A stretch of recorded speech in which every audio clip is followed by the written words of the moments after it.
On a warm morning on the shore of Phoenicia, a white bull stood at the edge of the sea. The animal was still.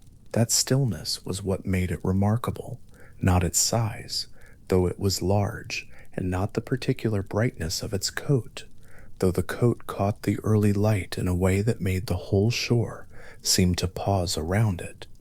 It simply stood at the waterline, where the salt smell of the open Mediterranean came in on a steady, unhurried wind, and it did not shift or startle the way animals standing near water will sometimes do, adjusting their weight against the sound and movement of the waves.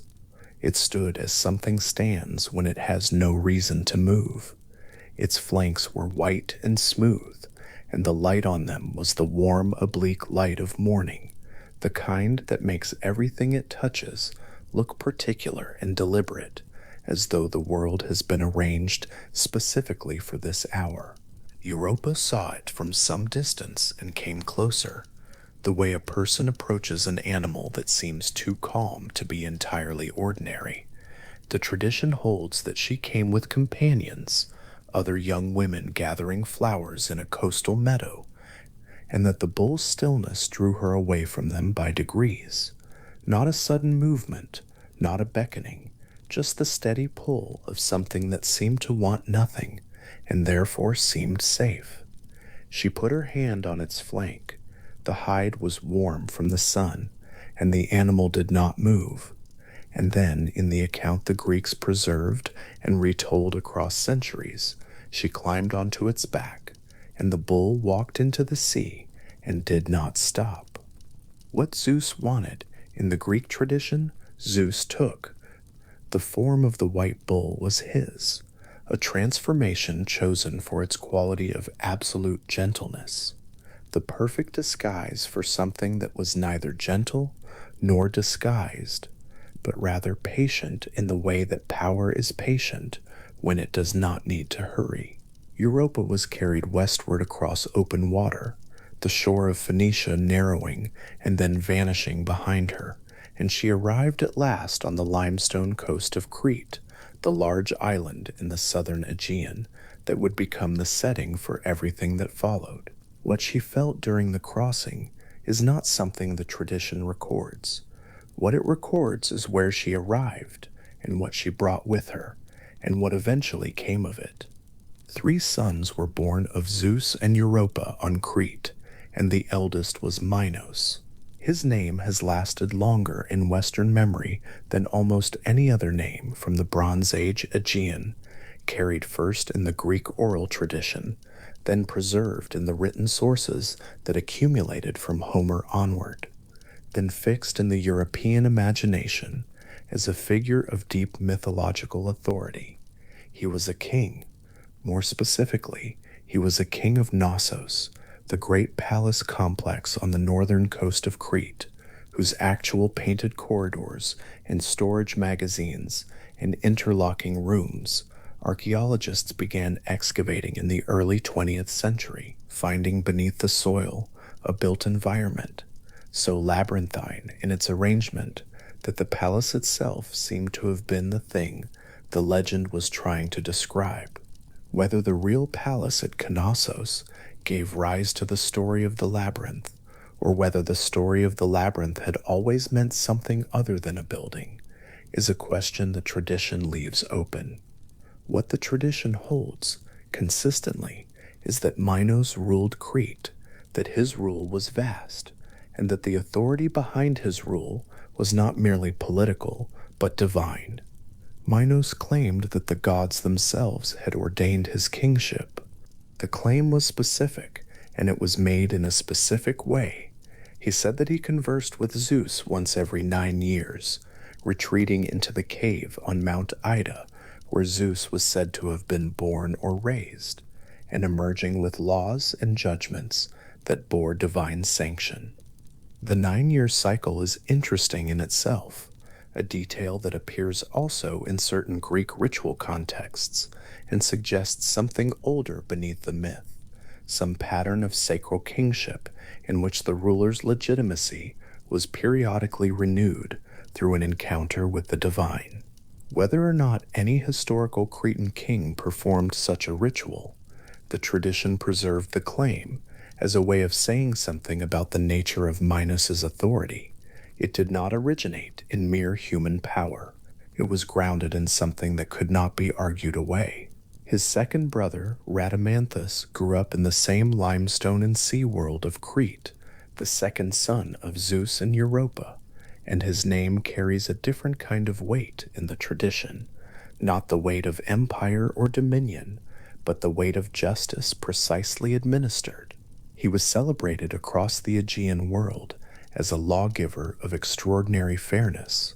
Aristotle, writing his Politics in the 4th century BCE, referenced the Cretan legal tradition in a way that preserved Rhadamanthus's reputation across yet more centuries, treating his name as synonymous with an archetype, the ruler who judges without partiality, who applies the law to powerful and powerless alike, whose verdicts cannot be bought or influenced by anything except the actual truth of what occurred.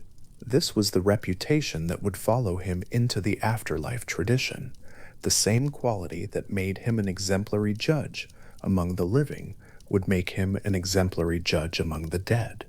The logic being that a character this deeply fixed in a person does not stop at death but continues. Europa's second son did not remain on Crete. The tradition holds that Rhadamanthus eventually left the island, settling in Boeotia on the Greek mainland, where he continued to be known for the same consistent fairness that had characterized his rule.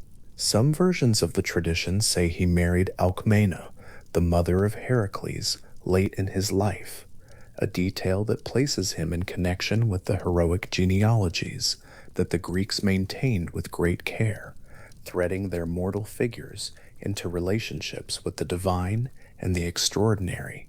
But what the tradition remembers most consistently, in source after source, is not his marriages or his movements, but the single quality of his character. He was just. He is the figure in the tradition who, when stripped to his essential attribute, resolves into a single word. The third of the judges had a different origin entirely. Aeacus was not born on Crete. He was not a son of Europa. He was born of a separate union, Zeus and a nymph named Aegina, the daughter of the river god Aeacus, on an island in the Saronic Gulf that subsequently bore her name. The myth of his birth has a quality of violence in its earliest strata that the tradition tends to pass over quickly. Zeus took Aegina in the form of fire, or in some versions simply abducted her, carrying her from the riverbank to the island that would become their son's kingdom, as Aeacus pursued. The river god arrived too late and found only the aftermath. The tradition records this without particular comment, as it records many such episodes in the Olympian mythology, and moves on to the figure who resulted from it. What the island of Aegina produced was a king of notable personal piety.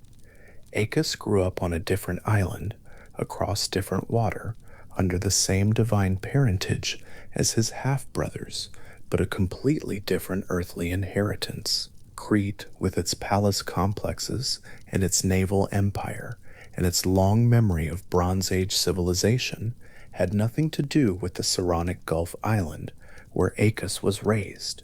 He came from simpler ground, and perhaps because of that simplicity, perhaps because the tradition wanted a judge whose virtue arose from sincere devotion rather than from the cultivation of a long tradition of law, Aeacus's defining quality in the written sources is not legislative brilliance, but genuine reverence, a relationship with the divine that operated through prayer and sacrifice, and a consistent awareness of what was owed to the gods.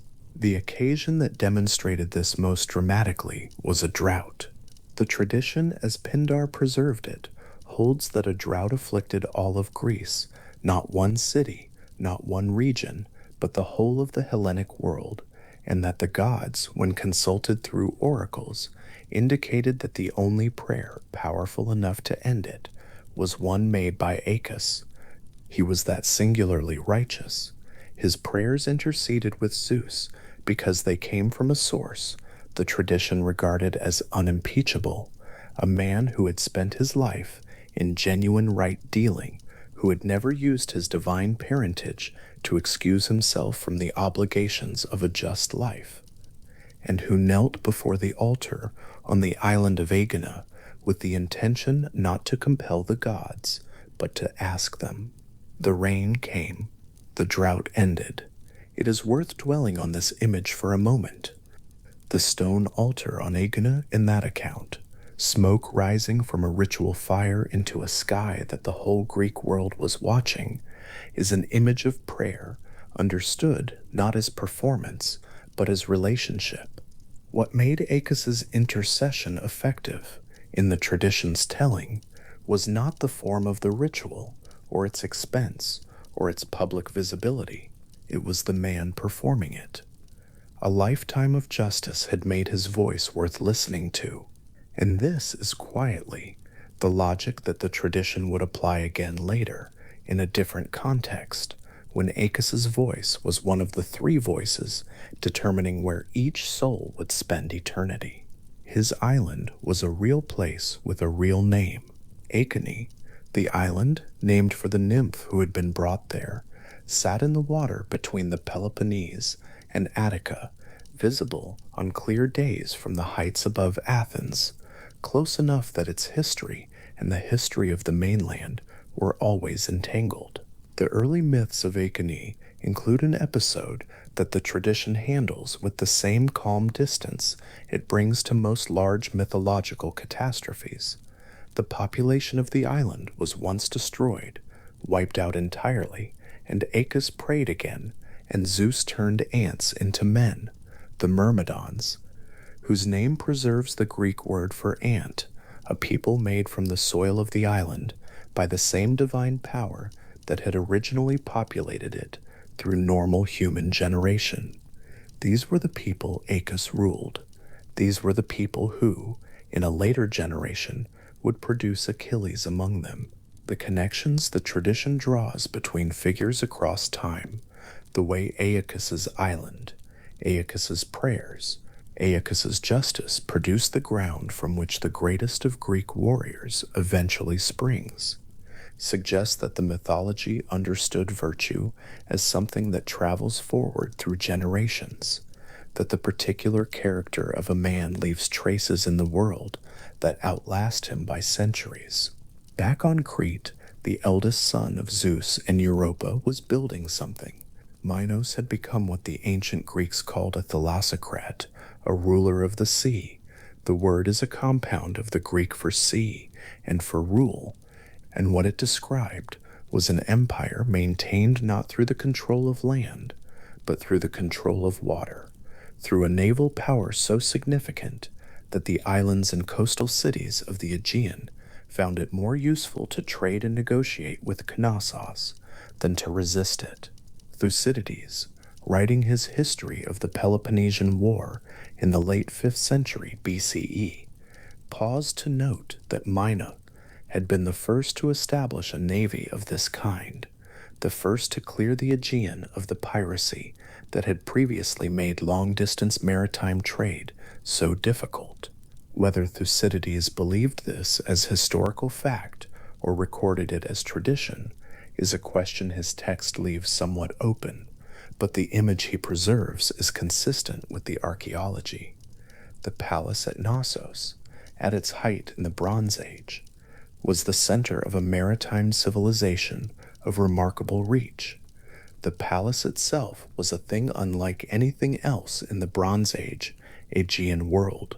The archaeologists who excavated it in the early decades of the 20th century found an arrangement of rooms and corridors and light wells and storage magazines and ceremonial spaces that covered several acres and rose multiple stories, painted in brilliant pigments, red and blue and ochre, and decorated with images of leaping figures and spiraling patterns and the curved horns of bulls.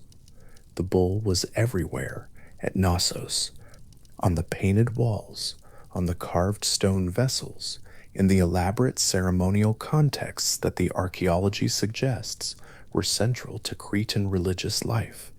The tradition that connected Zeus's transformation into a white bull with the island of Crete was not arbitrary.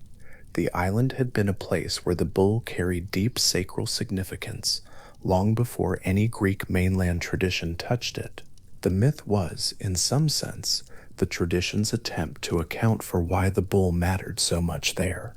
What the bull also produced, in the particular strain of the myth connected to Minos, was the labyrinth. The account is one of the most elaborated in the Cretan mythological tradition, and it begins with Poseidon. Minos had prayed to Poseidon for a sign to confirm his kingship, a bull, white and perfect, which Poseidon sent up from the sea with the understanding that Minos would sacrifice it back. Minos kept the bull. He substituted another animal for the sacrifice, retaining the white bull from the sea because it was too magnificent to give up. This was a violation of the bargain, a failure to return what had been granted on loan, and Poseidon's response was a punishment that operated not through force, but through distortion. Pasiphae, Minos's wife, was made to desire the bull. The creature born of that union was the Minotaur, part man, part bull, and Minos commissioned from the craftsman Daedalus a structure to contain it. Daedalus built the labyrinth, a maze of such interlocking complexity that nothing which entered it could find its way back out without guidance. Imagined from directly above, the labyrinth at Knossos was a structure without an obvious center. From the outside, from above, it would have appeared as a dense coiling of pale stone corridors, spiral paths that terminated and doubled back and offered false passages and apparent exits that led only deeper in. The whole structure, in some tellings, was sunk into the hill, so that its roof was the floor of the palace above it, the elaborate painted world of the court sitting directly over the darkness where the creature waited. The image has a quality of concealment built into its architecture, the ordinary world of ceremony and administration resting on top of something it preferred not to examine too directly. The tradition seems to understand this as one of the things palaces do. The Minotaur stayed in the labyrinth. The tribute from Athens, the young men and women sent to Crete at intervals as the price of Athenian submission to Minoan power, went into it eventually too. The tradition preserves this detail as a feature of Minos's reign without framing it simply. He was a lawgiver and a thalassocrat, and a man who maintained a monster at the center of his palace and fed it with the children of subject cities. The same intelligence that organized the Cretan legal system and established the naval routes across the Aegean was the intelligence that designed the tribute arrangement.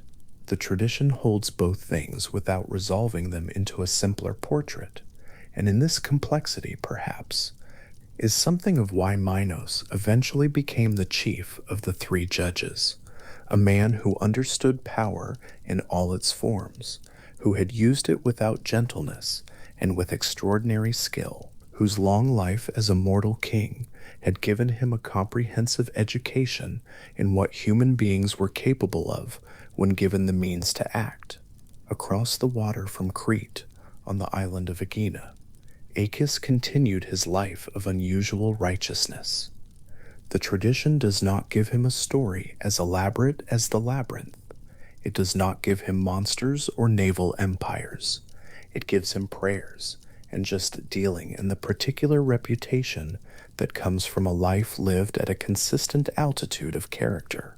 But there is one episode in the tradition that connects Aeacus to the wider world of the Greek myths in a way that is different in kind from his role as a pious local king, and it has to do with walls.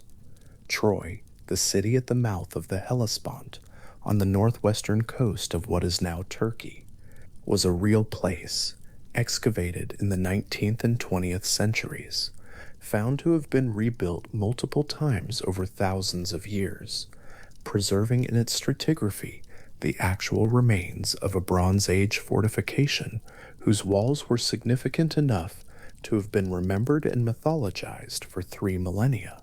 The Greek tradition holds that one iteration of those walls was built by gods and a man together.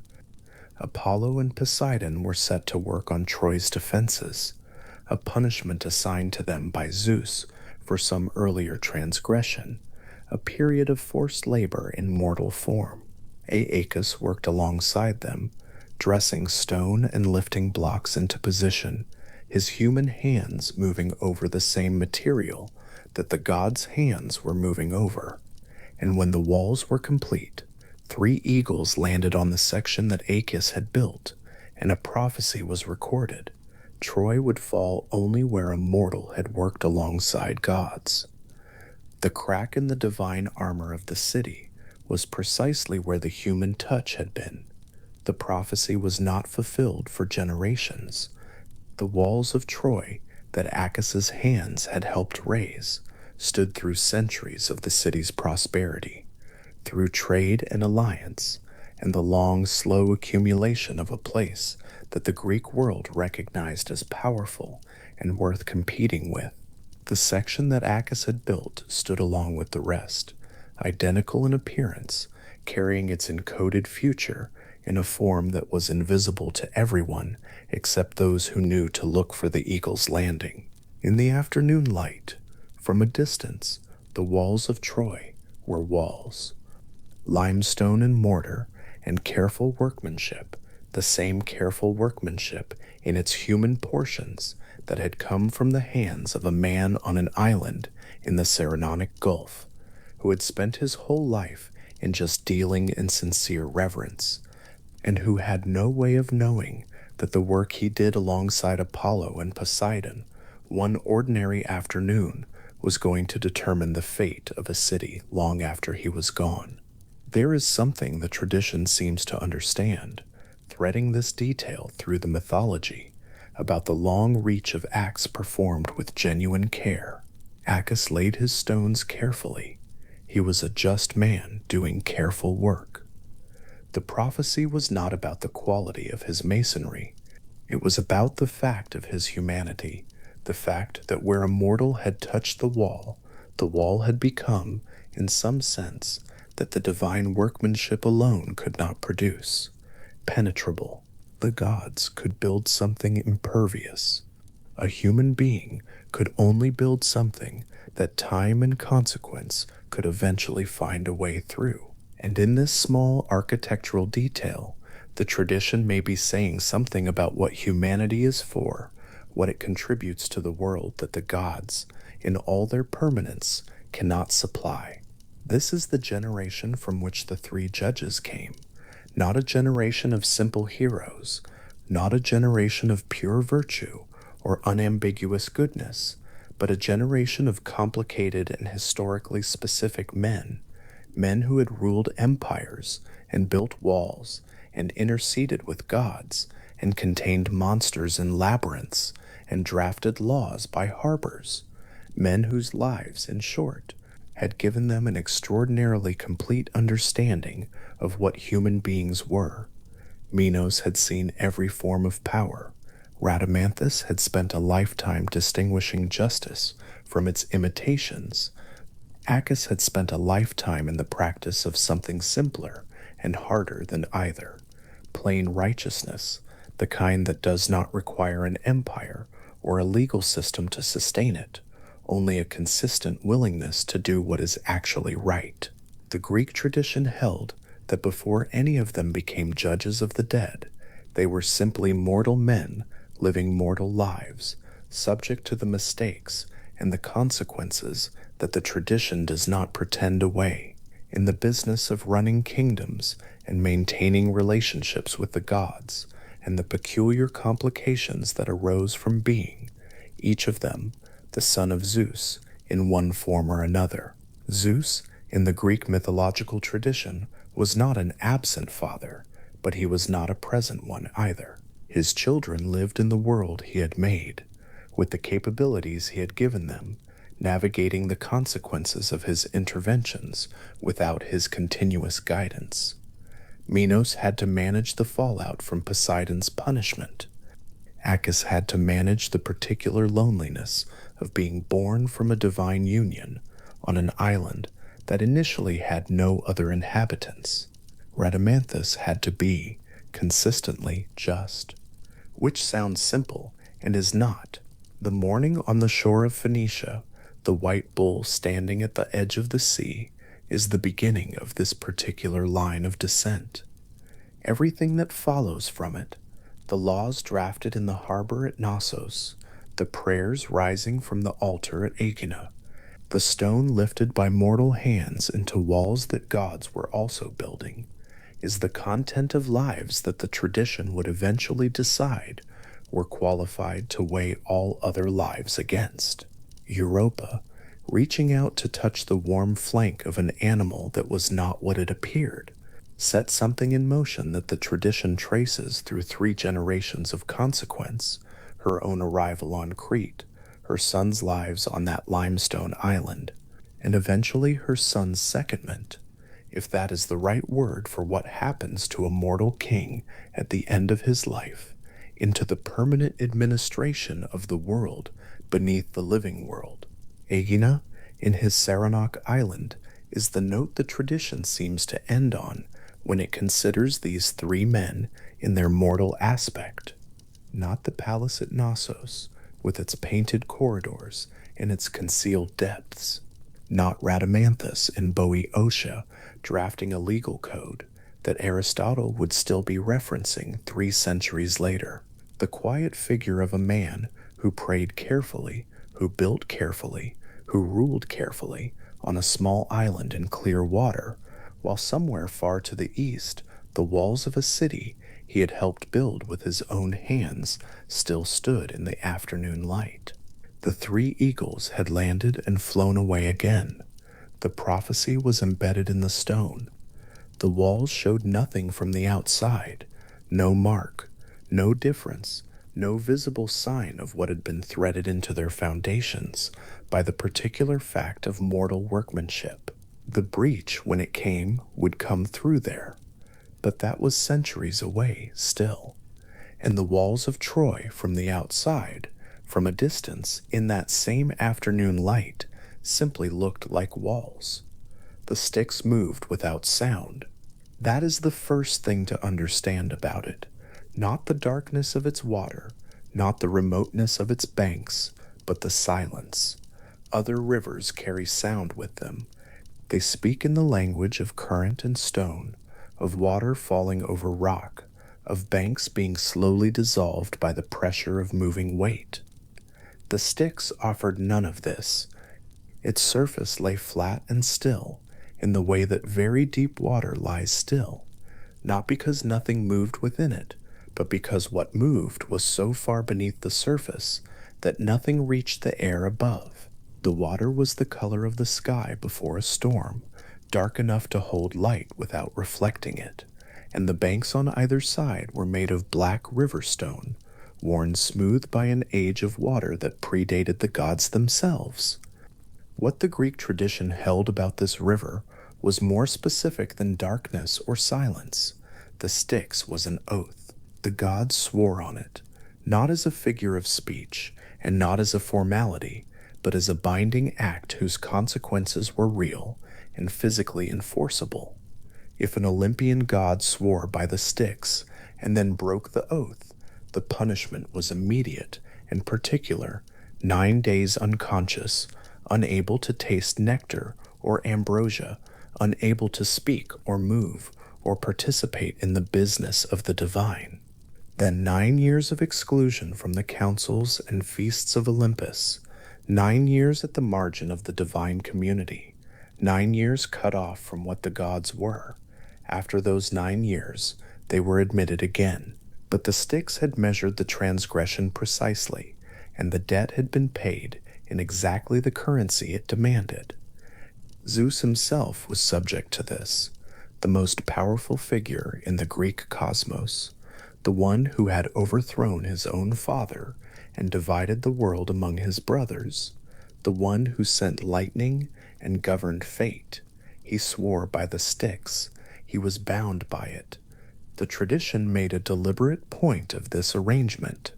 Whatever authority the Olympians held over mortals, something older and more fundamental held authority over the Olympians in turn.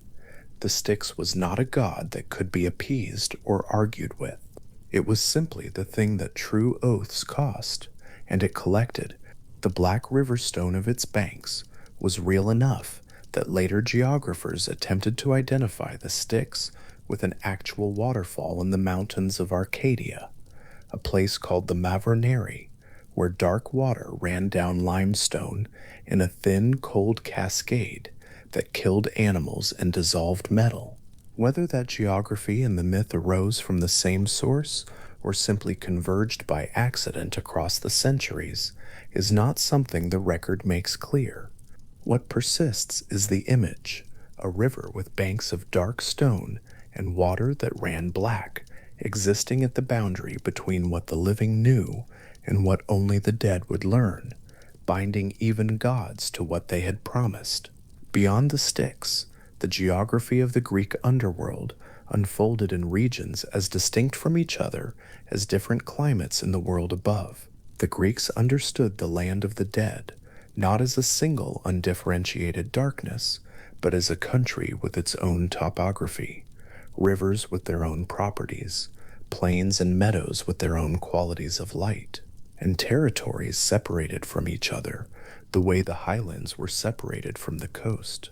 A soul arriving at the boundary of this country was not simply swallowed by shadow, it entered a place with geography that could be learned. 5 rivers ran through this country. Each had a property that no other river in the world above possessed, and each served a function in the ordering of the dead that was as precise and purposeful as anything built by mortal hands. The Acheron moved slowly. It was the river across which newly arrived souls were carried from the edge of the living world into the country that would receive them, and its water was understood to carry something of woe within it, a heaviness that the tradition associated with mourning and loss, with the weight of everything left behind. The souls who crossed it had already died. They had already passed through whatever the moment of death had been, had already felt the release of the psyche from the body that Greek thought described as a kind of loosening, a thread untied rather than cut. By the time they reached the Acheron's bank, the world above was not yet fully gone from them, and the passage across the slow, dark water of the Woe River was the last stage of leaving it. The Phlegethon ran with fire. Of all the rivers of the Greek underworld, the Phlegethon is the one most obviously designed to make the listener understand that this geography was not governed by the same laws as the world above. A river of fire does not run by the logic of water and gravity. It runs by the logic of myth, which is the logic of what a place requires, rather than the logic of what is physically possible. The Phlegethon ran downward and inward toward the deepest regions of the realm, and the tradition held that its course eventually reached the boundaries of Tartarus, the deep, sealed territory at the bottom of everything, the place where the worst of the dead and certain imprisoned titans were held. The fire of the Phlegethon lit the walls of the gorge it ran through from within, casting an orange light that reflected off stone without warming it, and the sound it made was a low, steady roar that carried up through the rock and could be heard if you stood at the right place in the middle regions of the underworld, as a faint, continuous vibration in the ground beneath your feet. At a distance, the Phlegethon looked like any wide, slow river. The same broad movement, the same quality of taking up space in the landscape, the same authority of a thing that has been going where it was going since before anyone thought to name it. The fire was visible not as a flickering or a leaping, but as a deep settled luminosity, the way iron looks after long heating, the kind of light that lives inside a thing rather than coming off it. Souls did not cross the Phlegethon.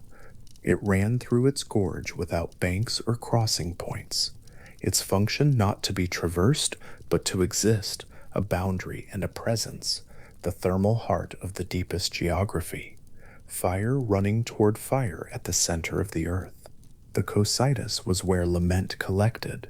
The tradition understood that souls who had not been properly buried in the world above, whose bodies had been left without ceremony, without the ritual preparations that Greek funeral practice required, without the coin that would pay for the crossing of the Acheron, could not cross into the main country of the dead. They waited at the margin. They gathered at the edge of things, their situation not resolved, their transition incomplete, and the sound they made was the sound of grief that had no direction and no recipient, the sound of mourning that went on simply because it had begun and nothing had ended it. The Cocytus received this sound.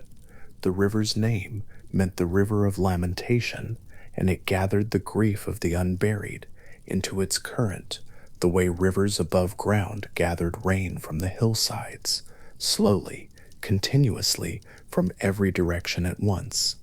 The sound of the Cocytus was not loud. The tradition never described it as a wailing or a crying out in the way that dramatic grief sounds.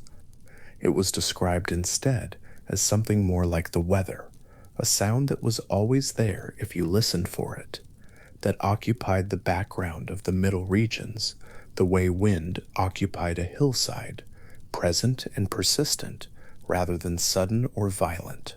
The unburied dead had simply not yet completed the transition that death required, and the Cocytus held their lamentation while they waited, the way a river holds its tributaries, receiving them, carrying them, giving them somewhere to go. The fifth river was the Lethe, and of all the rivers of the underworld, the Lethe was the most consequential for the longest story. Its water was colorless, not clear. Clear water still has something in it, still refracted light in a way that made the bottom visible, still moved with the particular weight of water. The Lethe was colorless in the way that water appears when you have looked at a great deal of water, and this particular water seems somehow to be looking back at you with no expression at all. The tradition held that the Lethe ran through the underworld and then wound, eventually toward the edge of Elysium, where souls who had passed through successive virtuous lives waited for the moment of reincarnation back into the world above. Before returning, those souls would come to the Lethe and drink from its water, and the water would take from them the memory of what they had been, not some memories, not the painful ones or the ones connected to guilt, or the ones attached to a life they were ready to leave behind. All of them.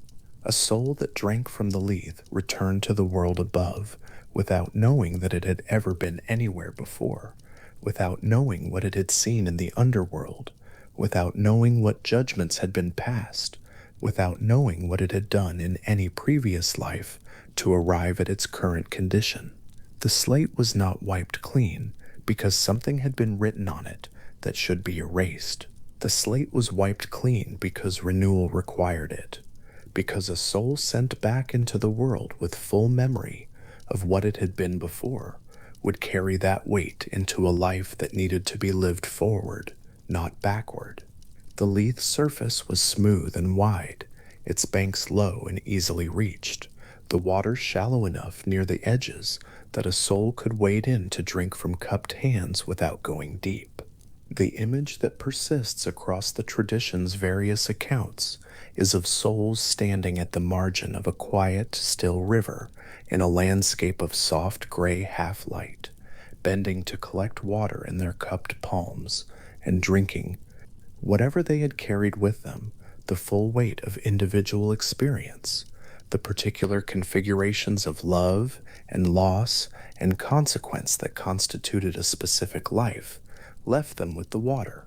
What remained was only the essential capacity to be alive again, Between the Acheron and the inner regions of the realm, between the waiting margin where Charon kept his boat and the territories where souls eventually settled, there was the man who ferried them across.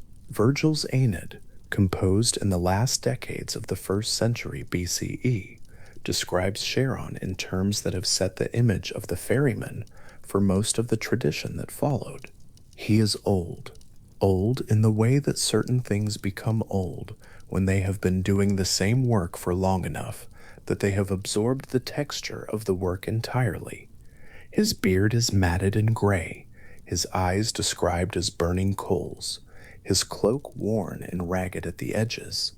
He moves his boat with a long pole rather than oars, standing at the stern the way a gondolier stands, reading the weight of the water beneath him without needing to look. The boat is small and old and carries more souls than it should be able to carry, the way the boats of the dead always carry more than seems possible. The ferryman's fee was an obol, a small coin, the most modest denomination in the Greek monetary system, worth less than a day's labor above ground, and therefore accessible to nearly anyone who had lived even the most modest of lives. The Greeks placed the coin in the mouth of the dead, or sometimes on the eyes, as part of the funeral rite that prepared a body for burial, and the coin was understood to travel with the soul to the point where it would be needed. At Charon's bank, the soul would produce the obol, and Charon would accept it, and the crossing would begin. Souls without the coin, those who had died far from home, those whose bodies had been lost or left without ceremony, those for whom the living had not performed the necessary rites, could not board. Charon did not refuse them with hostility. The tradition does not describe him as cruel or dismissive. He simply could not take what he had not been paid to take, and so those souls waited at the margin, gathered near the Cocytus, and their waiting was simply a condition of their circumstance rather than a judgment passed on them. The near bank of the Acheron was crowded in the way that a harbor is crowded when a single vessel is the only means of passage. Shades gathered from all directions, from the end of all the various deaths the world above produced, and stood at the water's edge in varying states of readiness. Some had just arrived. Some had been waiting for what the tradition sometimes described as 100 years, the period assigned to those souls who remained unburied for long enough that the wait itself became a kind of period of waiting, a slow clearing rather than an abrupt transition. Eventually they crossed. Eventually the condition that had delayed them resolved, one way or another, and Charon's pole struck the bottom of the river, and his boat pushed off from the bank, and the gray water opened before the prow. The crossing was quiet. The Acheron's current moved without obstruction, its far bank growing visible as a line of pale stone in the gray half-light. The landscape of the main country of the dead resolving slowly out of what had been only a feeling of distance. The sound that marked the crossing was the sound of the pole entering the water, a soft, rhythmic sound, repeated at intervals regular enough to measure the distance that remained. On the far bank, the country opened. The main body of the underworld spread through a landscape of gray and pale, a country of low light and soft outlines, where the sky, if sky was the right word for what was above the heads of the dead, held no sun, but was not dark. The light in this country was the light of something that had always been this level, never brighter, never dimmer, the light of a place that did not know day or night, because it did not need to. The temperature was neither warm nor cold. The vegetation, where it grew, was pale, the colors of things that lived without full sun, the colors of roots and limestone, and the bleached sides of stones that had long been in shadow. At some distance from the far bank of the Acheron, separated from the main country by paths that were clear enough for a shade to follow without guidance, the asphodel meadows began. The asphodel was a real plant, This is worth holding for a moment in the geography of a mythological country whose rivers carried fire and whose ferrymen had eyes like coals. The plant that gave its name to the main destination of most human souls was an actual Mediterranean flower that grew in rocky coastal soil and thin highland pasture all across the Greek world. Anyone who had walked through the landscape of the Aegean would have known it, a thin, pale stem rising to knee height, with small white blossoms arranged along the upper part of the stalk, growing in dense drifts wherever the soil was too poor and too rocky for much else to take hold. The asphodel grew on hillsides scraped down to limestone. It grew along the margins of fields. It grew at the edges of paths and in the cracks of stone walls, and in any piece of ground that other plants had found insufficient. The Greeks associated it with the dead through an older tradition than the formal afterlife geography. The connection seems to have run through the plant's ubiquity, in the landscape where the dead were buried, growing over graves and on the slopes of hills that contained their tombs. The flower was pale and persistent. It did not require rich soil or careful tending. It returned every season without being planted, growing from bulbs that survived in conditions that killed more delicate plants. When the tradition came to name the vast middle ground of the dead, the place where most souls went, where neither great virtue nor great wickedness had marked them clearly enough for a more specific destination, it reached for this plant. The asphodel meadows were the place of the ordinary dead, and the flower they were named for grew in every piece of ground that ordinary life had ever touched. Homer's Achilles dwells in the asphodel meadows, and the tradition uses this deliberately. Achilles was not an ordinary soul. He was the greatest warrior the Greek world produced, the figure who stood at the center of the Iliad and whose choices set the terms of the entire war at Troy. His presence in the asphodel meadows, in the gray middle ground, among the vast company of shades who had not been specifically sorted to Tartarus or Elysium, made a particular argument about what greatness meant after death. The bravery and the skill and the glory were above-ground things. Below ground, in the country of the dead, what they constituted was a life that had been neither unjust enough nor virtuous enough in the specific moral sense that later tradition would develop as the criterion for the extreme destinations. This is what Homer's Achilles says in the Book of the Dead when Odysseus calls his shade up from the meadows, that he would rather be a laborer on the worst farm in the world above than a king among all the dead. The shade says it plainly, with no self-pity and no performance. The asphodel meadows are simply what they are, pale and wide, and full of a company that stretches beyond sight. And Achilles is simply what he is in them, a shade among shades, great and gray in equal measure. Beyond the asphodel meadows, at what the tradition understood as a considerable spatial and qualitative remove, Elysium lay open to the west.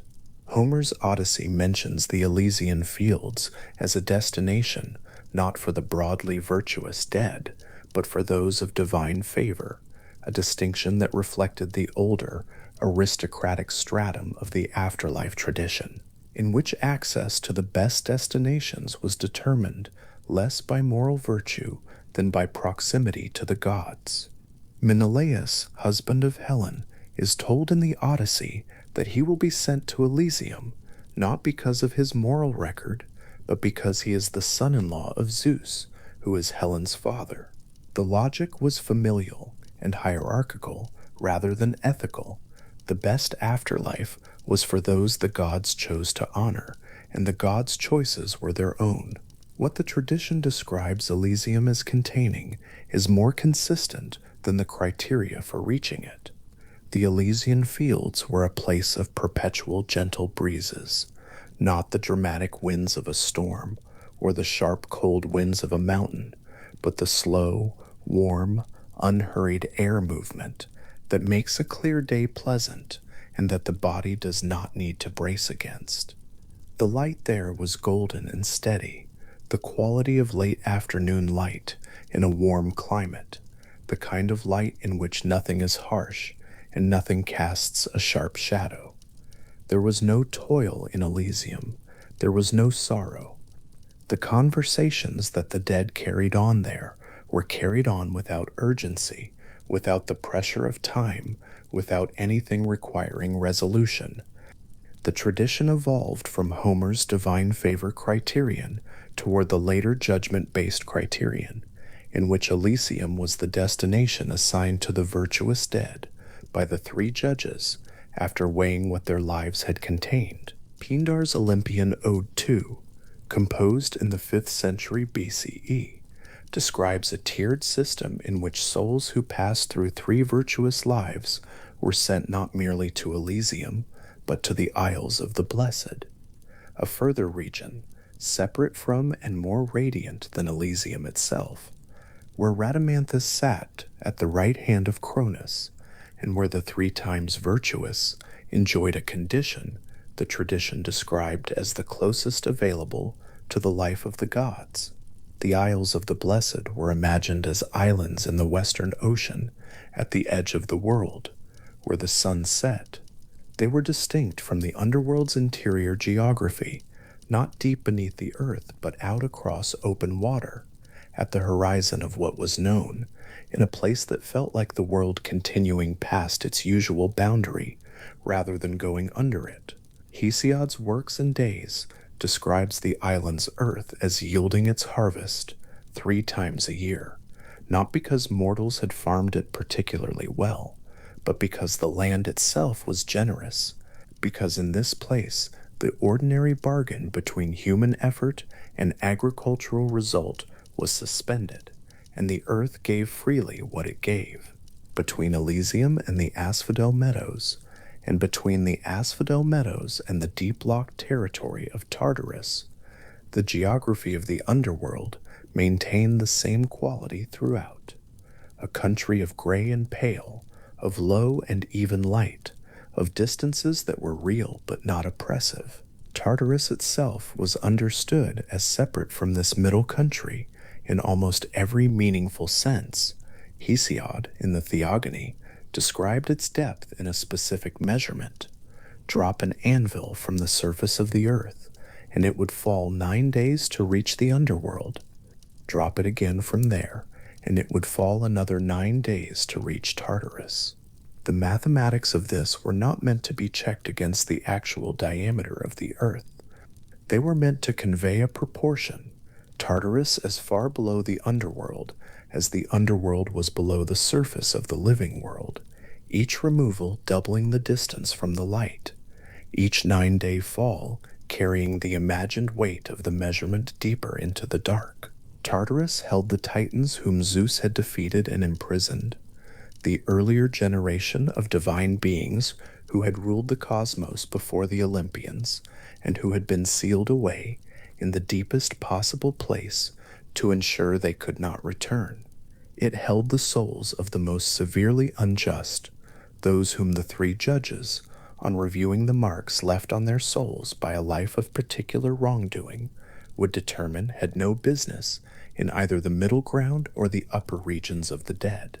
The fire of the Phlegethon ran toward Tartarus. The walls of Tartarus were described as made of bronze, a material chosen for its resistance to whatever pressed against it from within. And the sound of Tartarus, if you were standing at the upper regions of the underworld and listening for it, was the sound of the Phlegethon carried upward through the rock, that same low, continuous roar, distant and constant, coming from directly below. The region was not framed in the tradition as something to dread in the way that later mythological traditions would frame the worst of afterlife destinations. It was a containment, a geography with a specific function, the place where the deepest punishments were administered and the oldest prisoners were kept.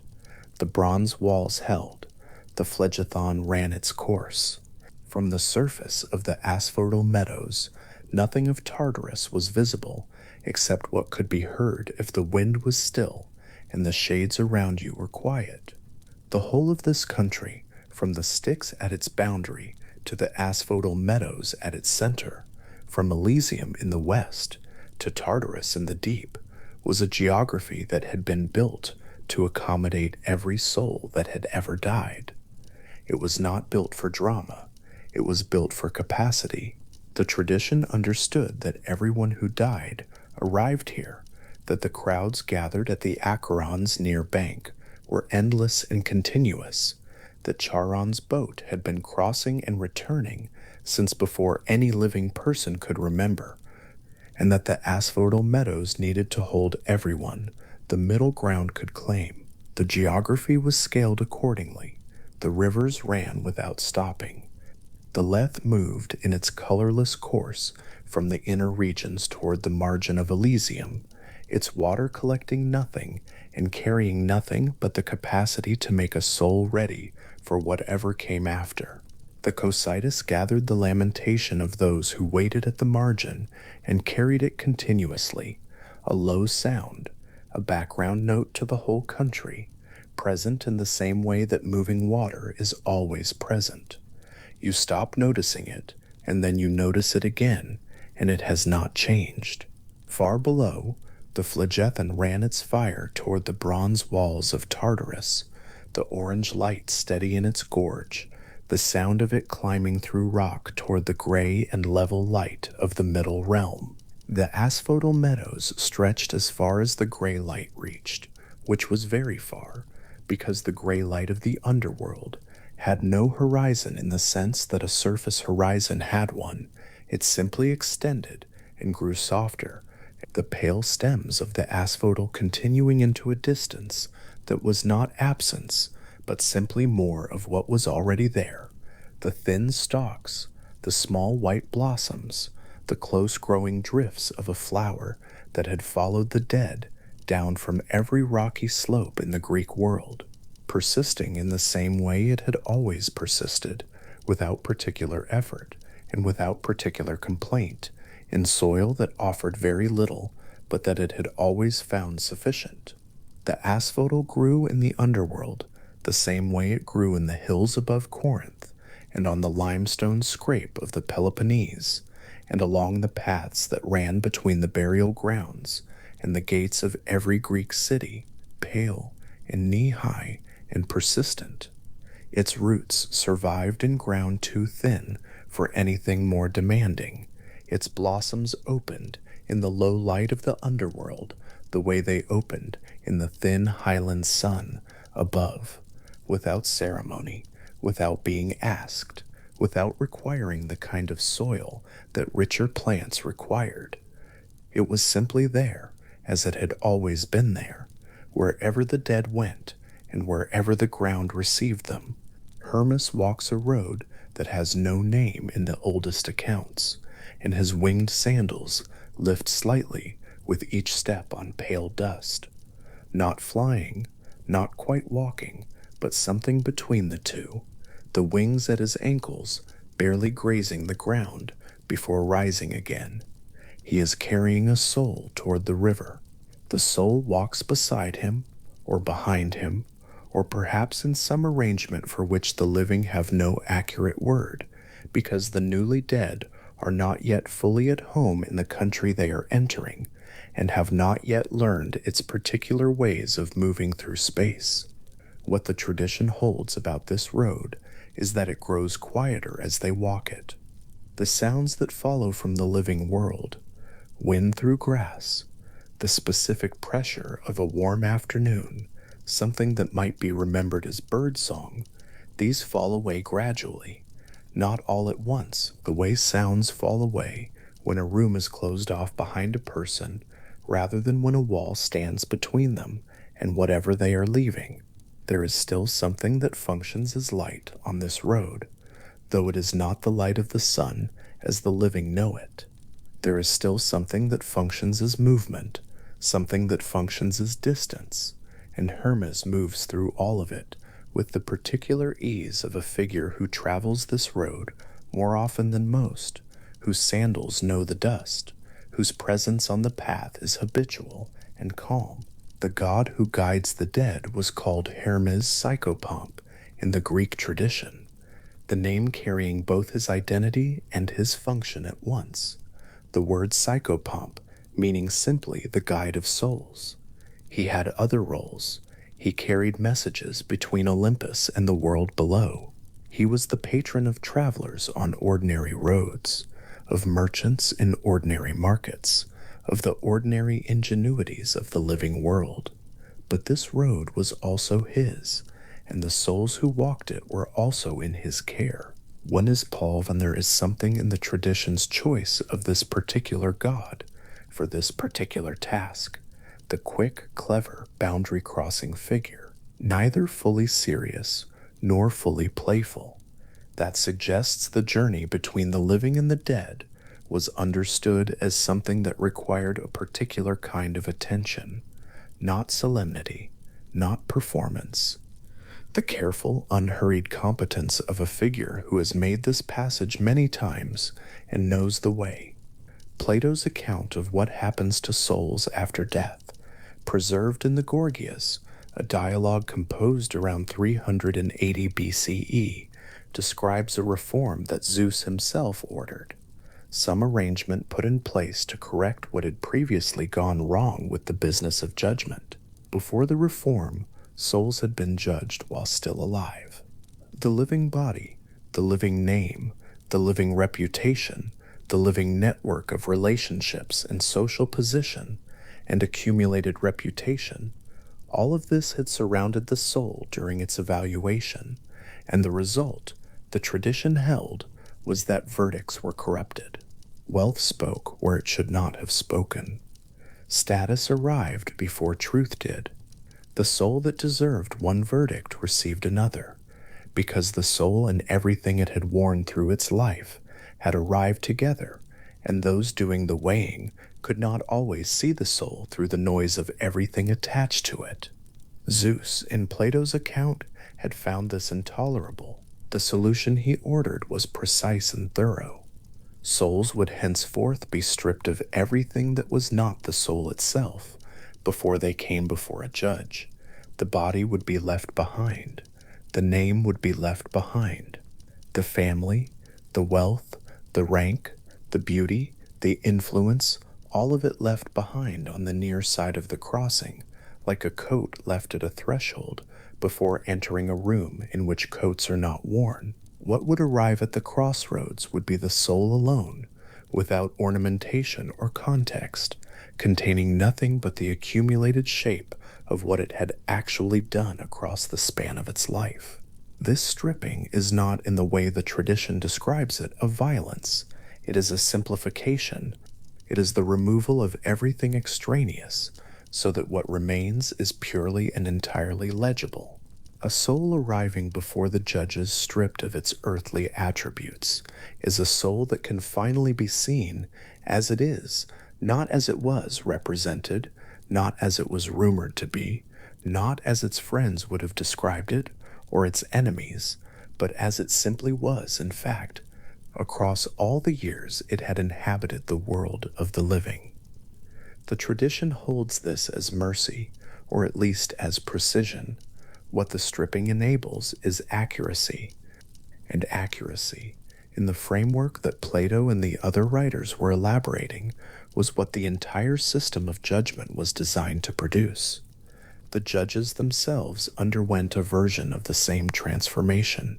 They too arrived at their work, stripped of the markers of earthly authority. No throne, no robe of office, no retinue of court officials, no symbols of the power they had wielded as kings. The Gorgias is specific about this. The judges sat without the trappings of dominion, doing their work in a plain space, perceiving the moral record of each arriving soul directly. The whole proceeding was stripped of hierarchy on both sides of the verdict. The soul that had been a king arrived as something no different, in that space, from the soul that had been a farmer on a rocky island. Nobody remembered. The judge who had been a king during his earthly life sat not with a scepter, but simply as a judge, with nothing around him but the work itself. There is something in this symmetry worth sitting with for a moment. The tradition was quite deliberate about it. The reform Zeus ordered was not merely a procedural correction, but a philosophical one, an assertion that genuine judgment required the removal of all the social machinery through which human beings typically evaluated one another. In the living world, wealth spoke. In the living world, reputation arrived before truth. In the living world, a man who had done everything wrong might be surrounded by witnesses prepared to describe him as having done everything right. None of that machinery worked here.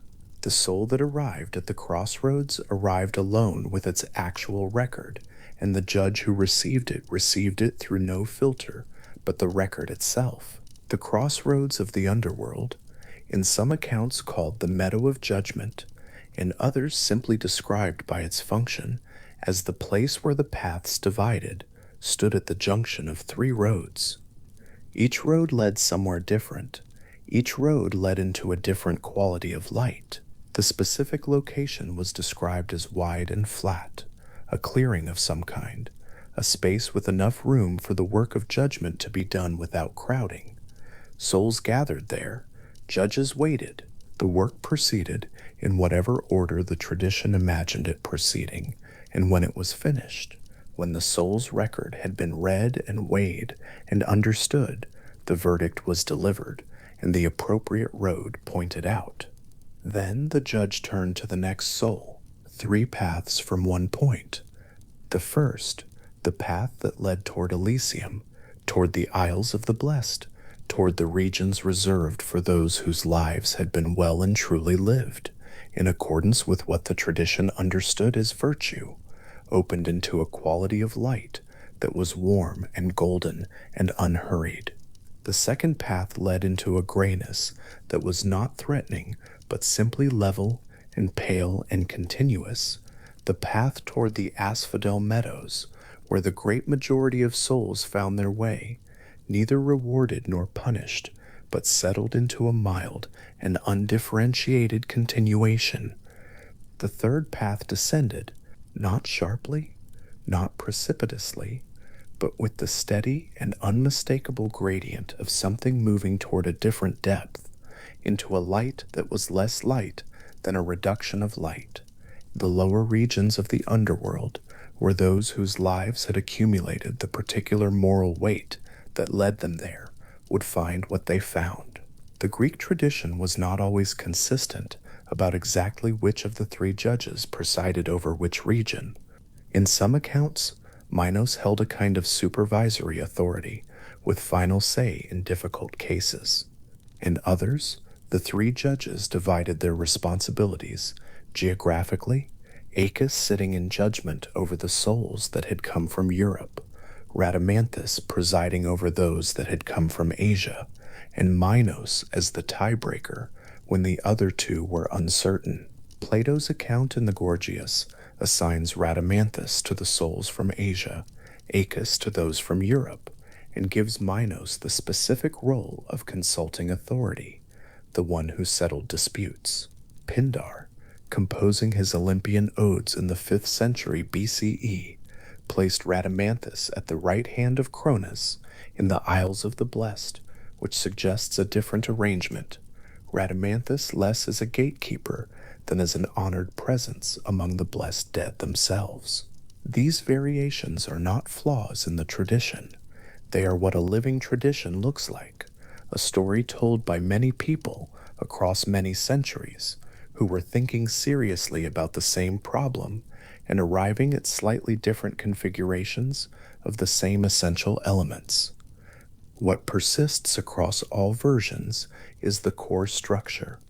3 judges, all of whom had been mortal men of particular virtue and authority, all of whom had passed through death and arrived at their roles on the other side of it, doing their work in a space stripped of the social noise that had corrupted judgment in the world above.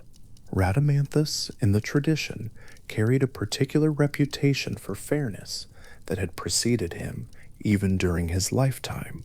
He had been celebrated across the Aegean world as a lawgiver of extraordinary precision. The laws he gave were not described as lenient, but as accurate, as laws calibrated to the actual nature of things, rather than to the preferences of the powerful. This reputation followed him into his role as judge of the dead, where accuracy was exactly what was required. A judge who had spent his mortal life developing the habit of seeing past appearance to the actual structure of a situation would find at the crossroads that he was doing a version of the same work he had always done, perceiving what was actually there rather than what was being represented. Minos had walked the more complicated path. His reign over Crete had been real and in many respects severe.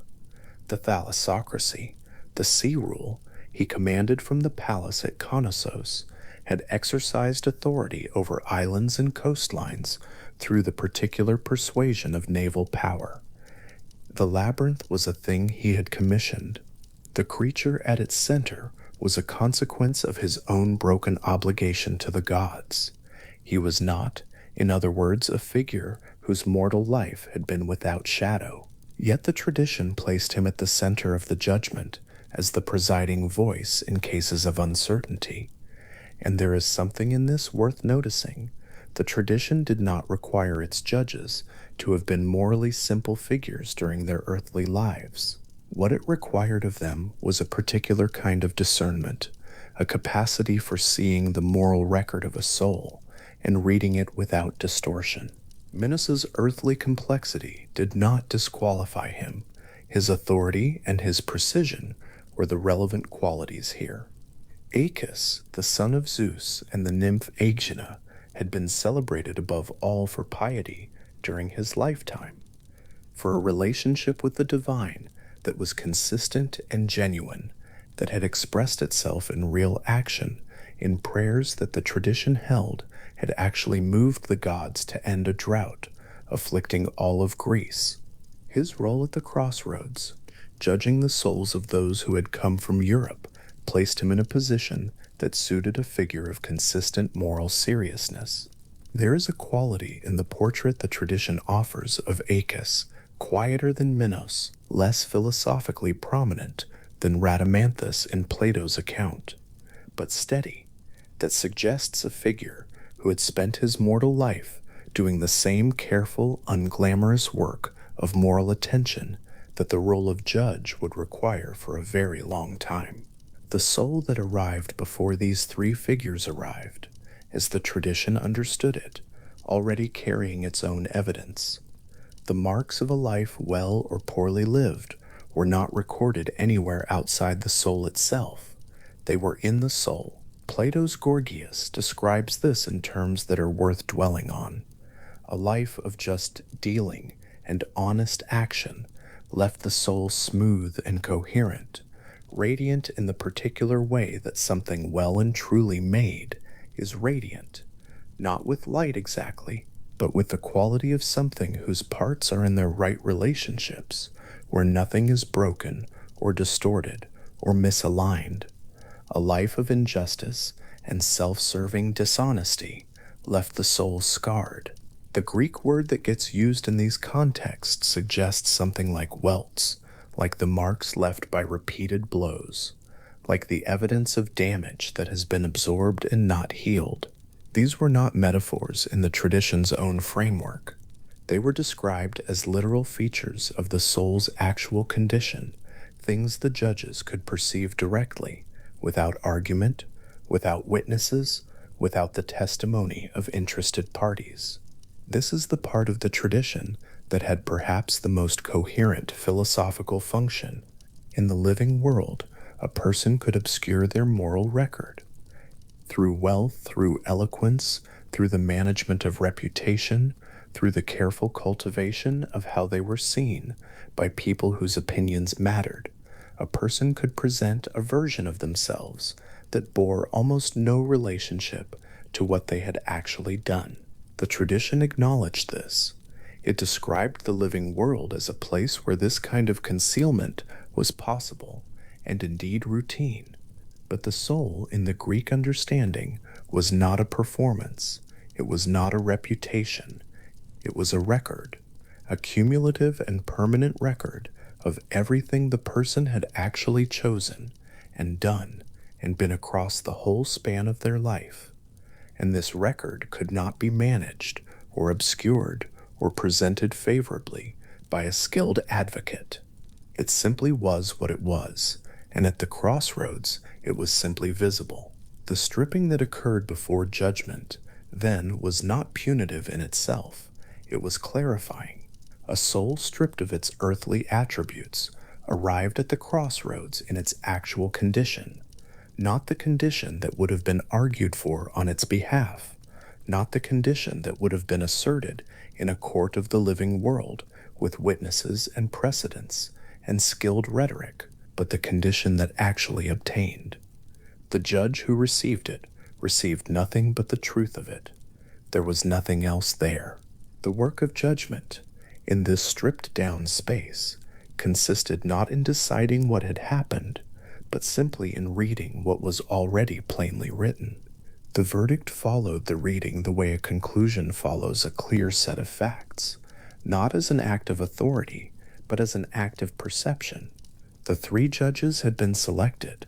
The tradition held, precisely because of this capacity for accurate perception, not because of the power they had wielded in life, though that power had been real, but because the quality of their perception was itself a form of justice. Rhadamanthus, with his reputation for seeing through the social noise of legal disputes to the actual matter beneath them, Minos, with his experience of ruling over a complex maritime empire in which the assessment of competing claims and obligations had been constant and necessary, Aeacus, with his long practice of piety, of attention to what the divine order actually required, rather than what was convenient. These were figures who had spent their mortal lives developing specific habits of moral attention, and those habits, stripped of everything else, were what they carried into their role as judges of the dead. It is worth noting how the tradition imagined the setting of this judgment in terms that were specifically not grand. The crossroads was not a palace of justice in the classical accounts, in the way a Roman basilica might be conceived as a palace of justice, with elevated benches, with the architecture of authority, with all the spatial grammar that tells the living world who holds power and who does not. It was a clearing. The judges sat in a clearing. There were no thrones described in the most philosophically careful accounts.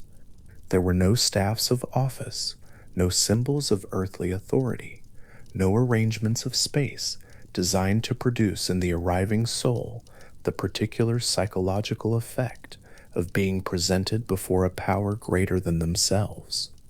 The judgment was meant to be accurate, not theatrical. The space was arranged, to the extent it was arranged at all, in service of accuracy. Hermes, having delivered his charge to the edge of this space, would have turned back along the road he had come from, already gone back to the world of the living, already in motion toward the next soul who had arrived at the threshold and needed guiding through. The soul he left at the crossroads stood there, stripped of everything it had carried in life, in the flat gray light of that wide clearing, and waited for the moment when one of the three judges turned toward it, and the work of reading began. What the tradition does not describe in any of its surviving accounts is the internal experience of the soul in that moment. The literature is consistently interested in the mechanism of judgment rather than the phenomenology of being judged. What the soul felt, if it felt anything, whether there was something analogous to anxiety or relief or simple blankness in the moment before the verdict arrived. None of this is recorded in the texts that carried the tradition down to us. What is recorded is the process, the arrival, the stripping, the reading, the verdict, the path. The soul's subjective experience of the moment was apparently not the tradition's concern, Or if it was a concern, it was not one for which the tradition found an adequate image. This is in its way consistent with the tradition's broader orientation. The Greek afterlife was not primarily organized around the emotional or psychological experience of the dead. It was organized around the moral structure of what they had done while alive. The system the three judges presided over was not designed to produce particular feelings in the souls it processed.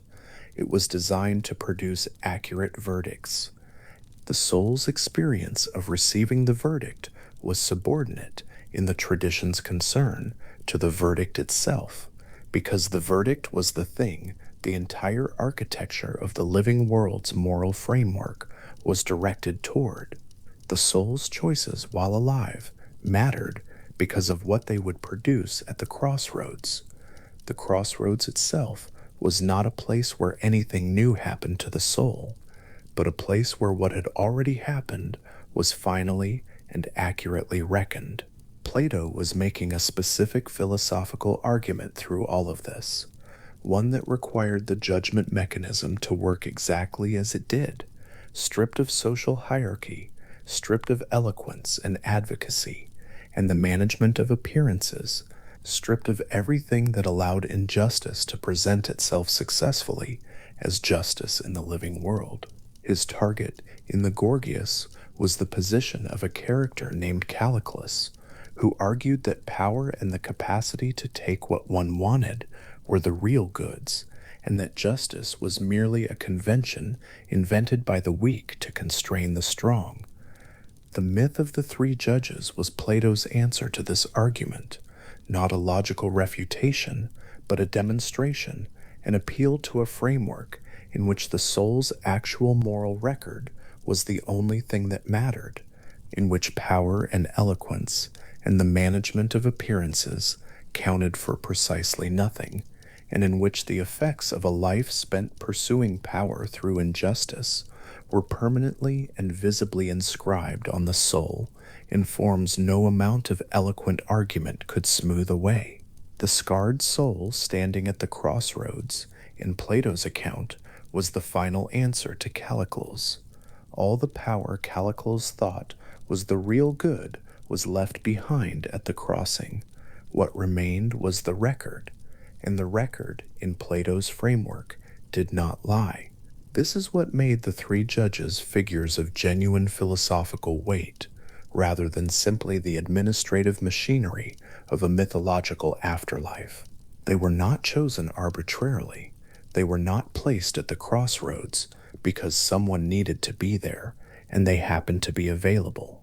They were placed there because the tradition, elaborated across centuries by writers who were thinking seriously about the relationship between justice and power and the problem of the soul, required judges who embodied a particular quality, the capacity to see through everything, inessential to the actual moral structure of a life.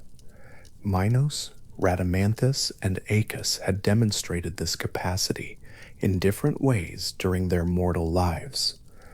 Their roles in death were the continuation of their roles in life, stripped of everything except the quality that had made them suitable for the work. The soul whose verdict was Elysium walked a path that opened into that warm, golden, unhurried light, not rushing toward it in the way the tradition describes this, but simply moving in that direction because the path led there and the verdict had indicated the path.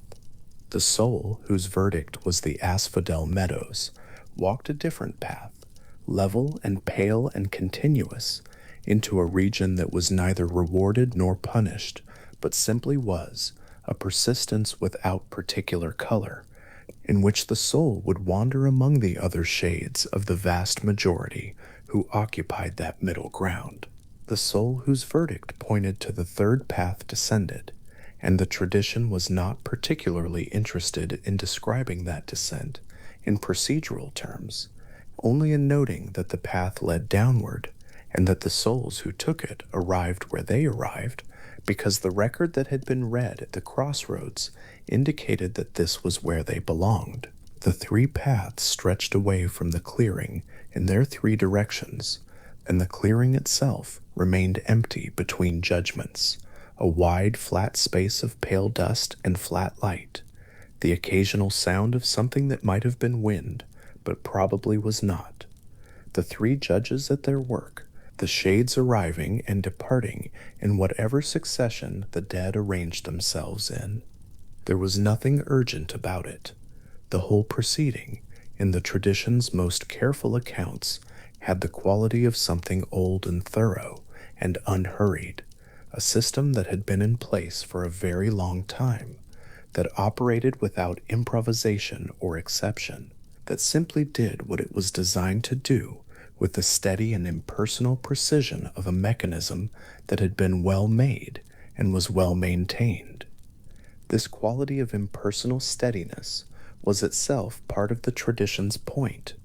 The corruption that Zeus's reform had been designed to correct was precisely the corruption introduced by personality and social position and the particular human tendency to see clearly only what one's interests allowed. The judgment at the crossroads, stripped of all of that, was judgment as the tradition imagined it could be in its purest form, perception without agenda, reading without distortion, a reckoning that simply saw what was there and said what it saw. It is difficult to say how widely this specific framework was held as literal belief in classical Greece. The sources that carry it to us are literary and philosophical sources, Homer, Pindar, Plato, and later Virgil, not the records of ordinary religious practice, which were less coherent and less philosophically elaborated than what these writers preserved. What is clear is that the tradition was consistent enough across centuries and across writers of sufficient seriousness to constitute something more than a casual story. These were not myths that existed only to be charming. They were myths that were doing work, encoding a view of what justice actually was, of what the soul actually was, of the relationship between how a person lived and what that living ultimately added up to. The soul stands at the crossroads, stripped to its actual condition in the clear, flat light of that wide space. The marks of its life are on it, smooth where it has been carefully maintained, scarred where it has not, and these marks are legible to the judges in the way a text is legible to a careful reader, plainly and without ambiguity. The verdict, when it comes, is not a decision so much as a recognition, the judge reading what is there and saying what he reads, the path indicated and the soul moving toward it, the whole proceeding quiet and thorough and complete. Behind the soul on the path it came in on, Hermes is already gone, already back along the pale dust road toward the world of the living, already in motion toward the next threshold, already lifting his sandaled feet in that particular way, the wings barely grazing the ground before rising. The clearing remains, the three judges remain. The three paths stretch away into their three different qualities of light, each one waiting for whoever will next walk along it. Calm and open, and precisely where they have always been, at the edge of the underworld, in the oldest surviving account the Greeks left of it. Odysseus digs a shallow trench in the dark earth and pours into it offerings of honey mixed with milk, then wine, then water, then a dusting of white barley flour over everything. He draws his sword to keep the pressing shades back from the trench until he can call forward the specific dead he has come to speak with. The sound the shades make in Homer's telling is compared to the sound of birds, a thin collective murmuring, the rustle of creatures pressing close to something they need, and then, from among them, familiar and unfamiliar faces begin to rise toward the blood. This is the Nekyua, the 11th book of Homer's Odyssey, the oldest sustained account of the Greek underworld that has come down intact, composed sometime in the 8th or 9th century before the Common Era, and still readable in its original Greek by anyone with enough patience and classical training to follow it. It is the document from which almost everything else in this tradition descends, or against which everything else eventually defines itself. The underworld that Virgil would later elaborate, the judgment system that Plato would later philosophize, the moral architecture that Dante would eventually transform into something vast and vertical. All of it begins somewhere near this trench, this honey and wine poured onto dark earth, these shades rustling forward in the night. Minos appears in the 11th book of the Odyssey, and what Homer gives him is worth holding precisely because it is not the same Minos who appears in later accounts. Homer's Minos does not weigh the souls of the newly dead, or send them toward reward or punishment. He sits on a golden throne among the shades, holding a golden scepter, and the dead press around him, the way living petitioners press around a king, and he settles their legal disputes. He is administering justice among the dead, as he administered it among the living, a judge of grievances, an arbiter of arguments between shades, king still in his kingdom below the earth. The moral weighing, the formal assessment of a life's worth, the division of souls toward three destinations, none of that appears here. What appears is a king who was known in his lifetime for his capacity to judge fairly, continuing to exercise that capacity in the place the dead go.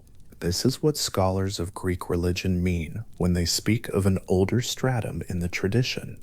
The Minos of the Nicaea represents an earlier understanding, one in which the afterlife was less a place of moral consequence and more simply the destination of the dead, and in which figures like Minos retain their living identities and functions, rather than being transformed into something abstract and systematic. Homer's Minos is a great man continued, not a cosmic mechanism. The tradition had not yet made of him what it eventually would. Hesiod is the name to hold alongside Homer's, and his dates are approximately the same, the 7th century BCE, roughly, with considerable uncertainty on both sides. Where Homer composed narrative verse and followed heroes through their particular histories, Hesiod composed something closer to a theological and agricultural framework for the Greek world. His Works and Days is part farming almanac, part moral instruction, part cosmological record, and somewhere inside it he describes a place for the honored dead that he calls the Isles of the Blessed. The earth there gives 3 harvests a year. The climate is mild. Cronus, the old Titan father of the Olympian gods, has been released from his long imprisonment in Tartarus, and now rules over this most elevated realm, as a kind of second, quieter kingship, presiding over the blessed dead, the way he once, long ago, presided over a world not yet divided between his children. Hesiod does not name the 3 judges in this passage. What he establishes is the foundational concept that the afterlife is tiered, and that the highest tier is genuinely good and genuinely separate from everything below it, and that it is governed by a recognizable figure with a recognizable history. The concept of the Isles of the Blessed as distinct from the gray middle of the asphodel meadows and from the terrible depths below that. This is Hesiod's contribution to the tradition. The specific figures of Minos, Rhadamanthus, and Aeacus would slot into the structure he had prepared, and later writers would populate his tiers with characters who gave each level a face. Pindar is the figure who draws the 3 judges into clearest early focus, and Pindar is worth understanding for a moment as the kind of writer he was before his account of the afterlife is described. He was a lyric poet working in the first half of the 5th century BCE, and his specialty was the Victory Ode, poems commissioned by wealthy Greek patrons to celebrate athletic triumphs at the Panhellenic Games. The Olympian odes, his most celebrated sequence, were performed publicly, often at the victory celebrations themselves, accompanied by music and by the physical presence of the triumphant athlete. Into these poems about living success, about trained bodies crossing finish lines or wrestling opponents to the ground, Pindar wove accounts of what excellence meant across a larger span than one lifetime.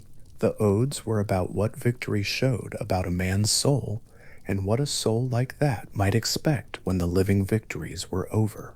Olympian Ode 2, composed around 476 BCE for Theron of Acragas, is the place where Pindar's afterlife theology appears in fullest and most specific form. Theron was a Sicilian ruler, and the ode was composed for his chariot victory at Olympia.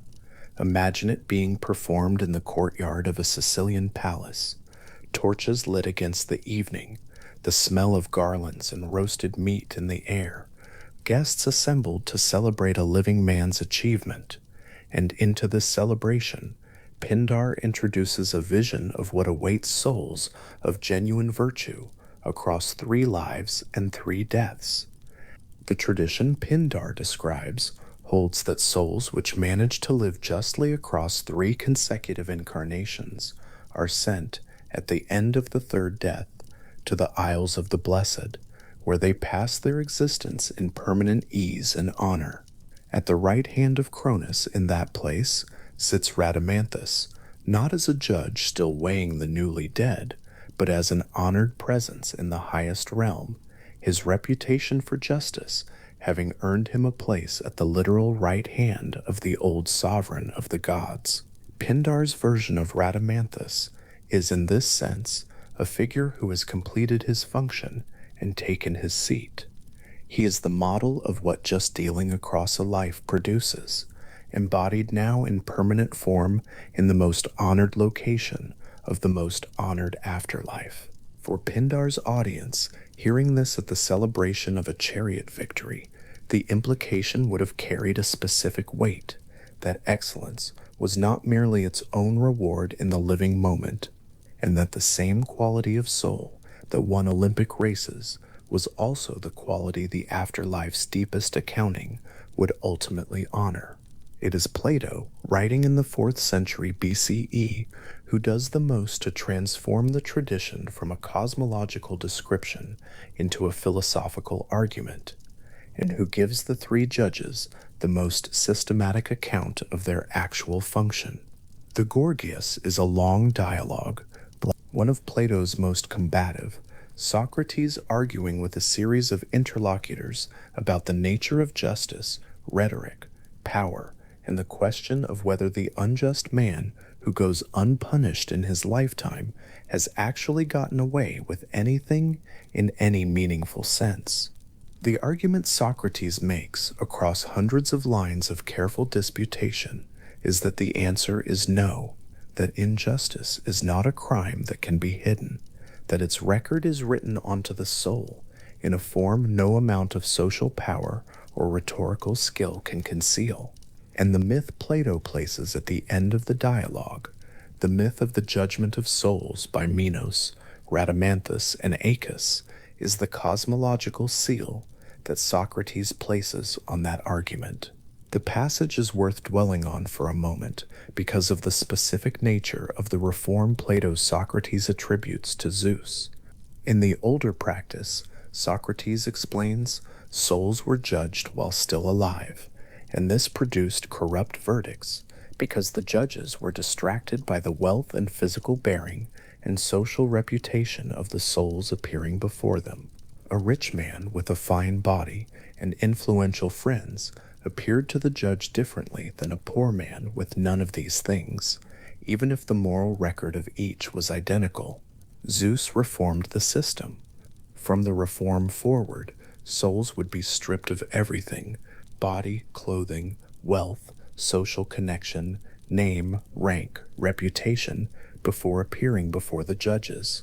And the judges themselves would also be stripped of these things, doing their work as post-mortem souls rather than as living kings surrounded by the trappings of earthly authority. On both sides of the judgment, everything that had nothing to do with what a life had actually consisted of would be removed. What the judges of Plato's account read, in a soul stripped to its essentials, is the moral texture of its actions across a lifetime. Plato describes it in the Gorgias in terms of marks and scars. A soul that has lived justly arrives smooth and coherent, and a soul that has lived unjustly arrives scarred and deformed, its damage visible to those with the capacity to perceive it clearly. The image is precise and worth sitting with, not a written record that could be challenged or disputed, not a tally of actions argued over by advocates, but a direct legibility, the condition of the soul itself, which cannot misrepresent what made it that way. Rhadamanthus and Aeacus judge the dead of Europe and Asia respectively, calling out what they see in each soul, and Minos serves as the final arbiter in cases of particular difficulty. The whole proceeding is calm and thorough rather than dramatic, a form of perception, not a performance of authority. The philosophical weight this myth carries in the Gorgias is impossible to separate from where Plato places it. The entire dialogue has been building toward the question of whether a powerful man who commits injustice and evades punishment has done better for himself than a just man who suffers unjustly. Callicles, the interlocutor Socrates spends the longest time with, argues that power and pleasure are the only genuine goods, and that justice is a convention invented by the weak to protect themselves from the strong. Socrates argues the opposite, that injustice is a damage done first, and most to the one who commits it, and that the soul's condition is the only accounting that finally matters. The myth of the three judges is not an ornament to this argument, and it is the argument's culmination, a vision of a system in which everything Callicles valued, physical presence, social power, rhetorical skill, counts for precisely nothing, and everything Socrates argued for is the only thing legible. Plato's Apology offers a variant that is worth noting briefly, because it demonstrates that even within a single author's work, the tradition remained fluid enough for philosophical adaptation. In the Apology, Socrates, facing his own death after the verdict of the Athenian jury, speculates with apparent lightness about what he might encounter in the afterlife. He names 4 figures he hopes to meet as judges. Minos, Rhadamanthus, and Aeacus appear, as they do in the Gorgias, but the 4th name here is Triptolemus, a hero whose primary association in Greek tradition was with the gift of grain cultivation and with the sacred mysteries at Eleusis. Triptolemus is not a judge in the way the other 3 are.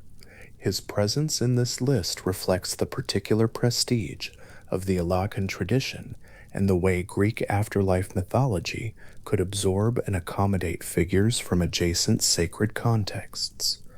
The 3 judges are not a closed or rigid institution in Plato's writing. They are a framework flexible enough to carry different philosophical emphases without breaking.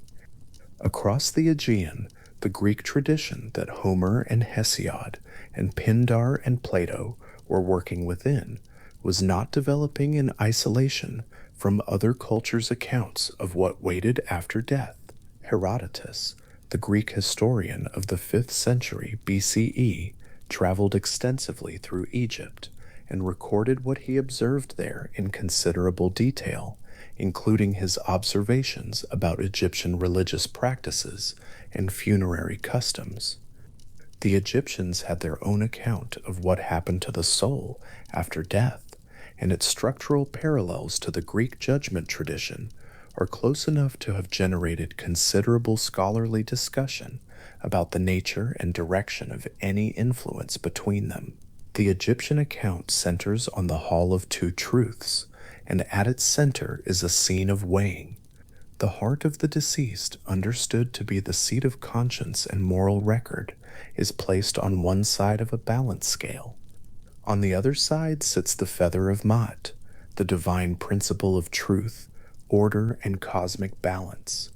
Anubis, the jackal-headed god, who presided over the dead and over the process of embalming, steadied the scales and observed the measurement.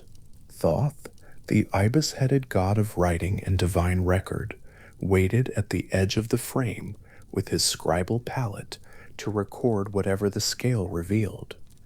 If the heart was lighter than the feather, if the life had been lived in genuine accord with Ma'at, the soul passed into the field of reeds, an afterlife of peace and continuity that preserved what was best about the living world.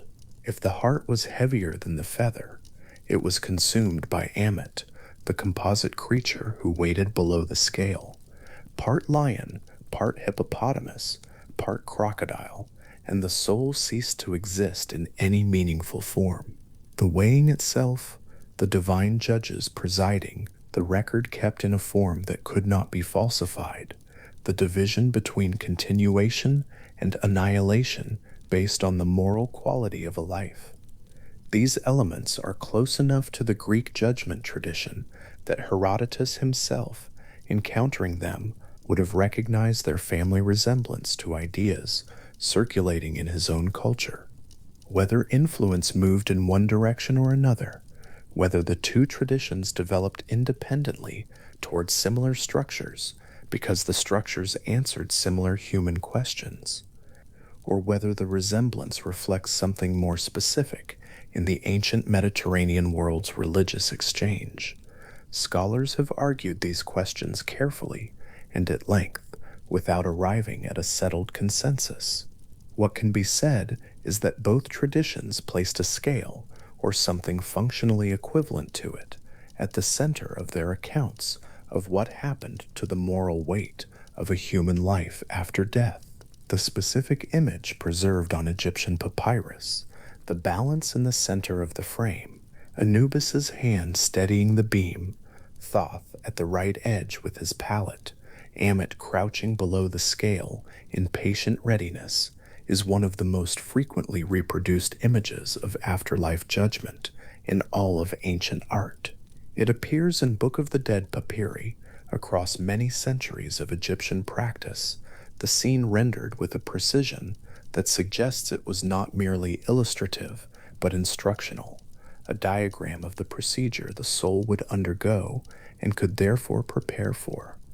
The heart, in Egyptian understanding, would be asked to account for itself. The scale did not lie. Virgil enters this tradition from the Roman side, working in the decades following 30 BCE, and his sixth book of the Aeneid represents the most fully elaborated account of the underworld's geography and moral architecture in classical Latin literature. Aeneas, guided by the Cumaean Sibyl, descends through the gate of the underworld, holding before them a golden bough, a branch of a sacred tree, plucked at the Sibyl's instruction, which grants them passage through a realm that ordinarily receives only the permanently dead. The golden bough glows faintly in the darkness. It is both their passport and their light, and the image of the Sibyl carrying it ahead of Aeneas through the underworld's successive regions has persisted in Western art and literature for 2,000 years with remarkable fidelity. Virgil assigns to Rhadamanthus a role in the Tartarian regions of his underworld, the deep place of punishment, and the assignment is worth understanding in its context. Virgil's underworld is more fully architecturally elaborated than Homer's, and the moral system running through it is more explicit. Rhadamanthus in Virgil presides over the hearing of the most serious cases, the great crimes, the most severe violations of divine and human law, and his presence in the deepest region of judgment reflects the weight that the tradition had accumulated around his reputation for implacable fairness. He does not soften what the evidence requires. He does not weigh anything against social standing or personal appeal. The severity attributed to him in Virgil is not cruelty, but exactness, the quality that makes him the appropriate figure to preside where the most serious reckonings occur. What Virgil does with the entire underworld in the sixth book of the Aeneid is assemble the classical tradition's full moral geography into a single sustained narrative passage, moving from the outer regions of the recently dead, through the mourning fields, where those who died for love dwell, through the place of honored warriors and famous men, through the crossroads where the paths divide toward Tartarus and toward Elysium, and finally into the golden light of the Elysian fields, where Aeacus, Aeneas's dead father, waits to show his son the future souls of Rome waiting to be born. The moral architecture is not incidental to the poem's meaning.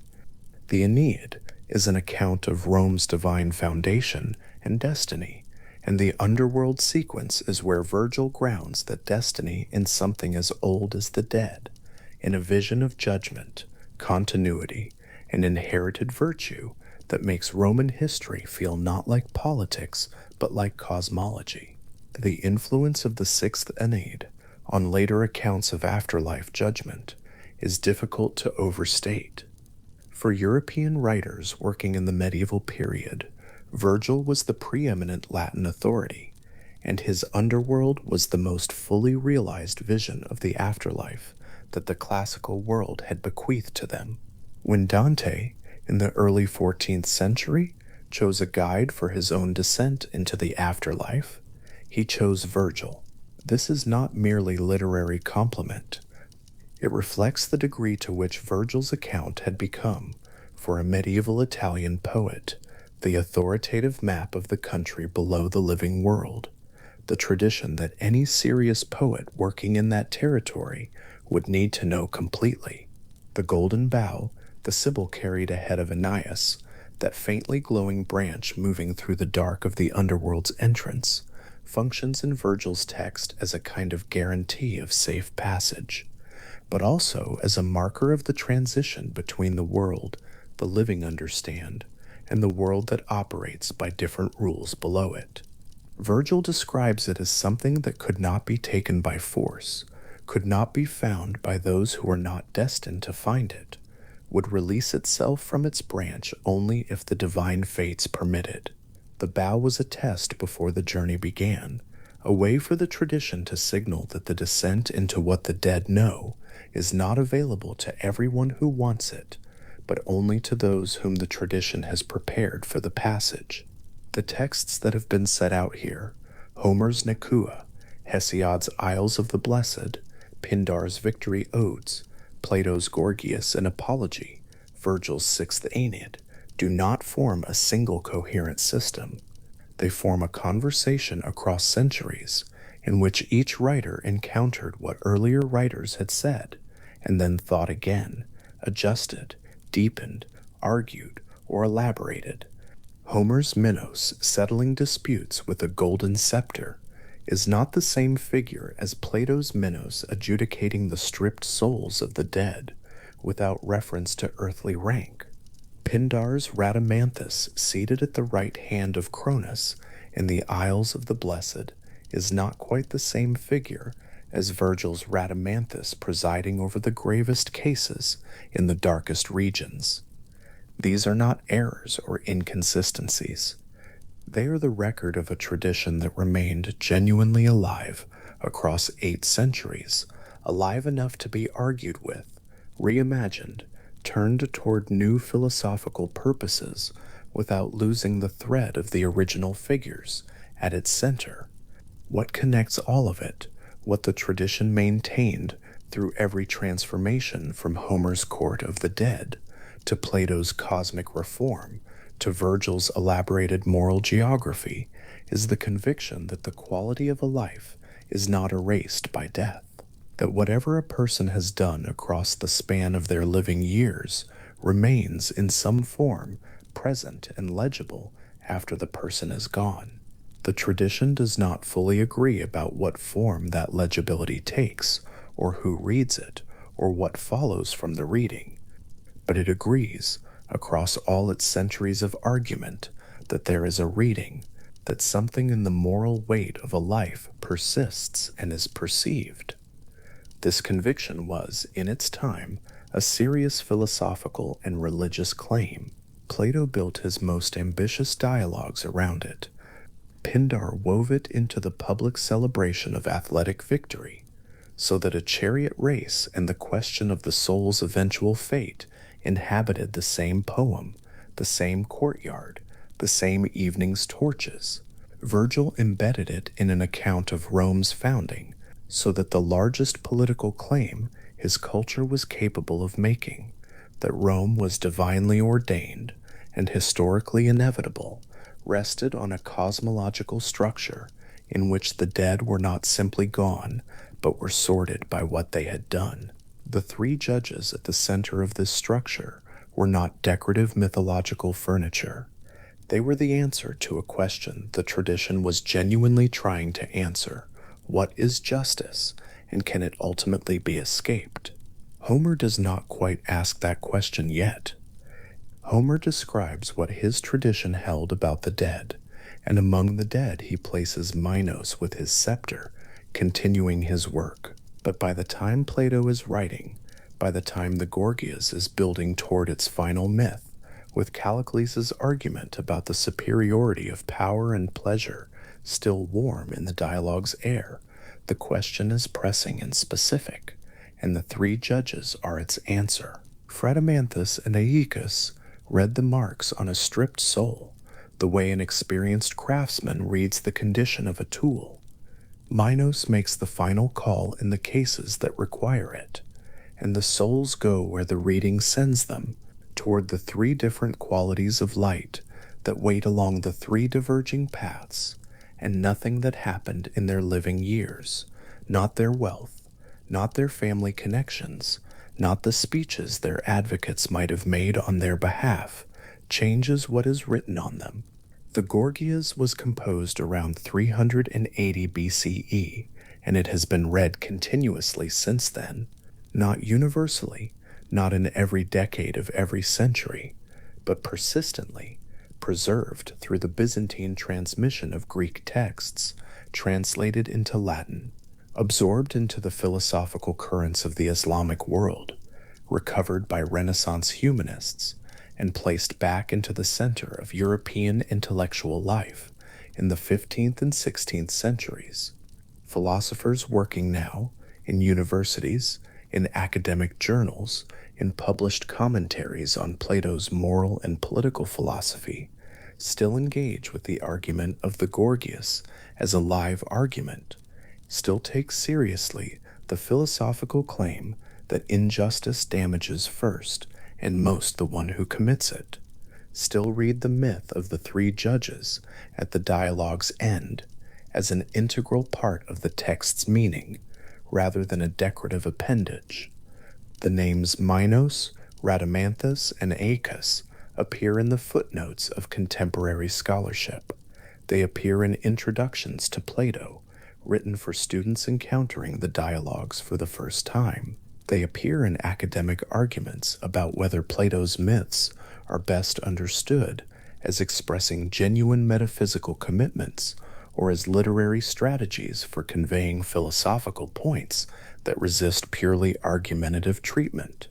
The three judges have been the subject of this kind of sustained scholarly attention for more than 2,000 years, which is not in itself an argument for any particular view about what they represent or whether the system they administered was ever more than a way of thinking about justice. But it is a record of how long certain questions remain interesting to the people who ask them. Odysseus at his shallow trench, pouring honey and wine into the dark earth on the shore at the edge of the world. That scene is where the surviving textual tradition of the Greek underworld begins, or at least where it begins in the form that has come down to us. Homer's Minos was there in that underworld, holding his golden scepter, settling the arguments of the dead. Hesiod placed Cronus at the center of the highest realm, and described the gentle harvests of the Isles of the Blessed. Pindar put Rhadamanthus at Cronus's right hand and composed an ode for a living athlete that reached through the chariot victory to the question of what the soul's excellence finally comes to.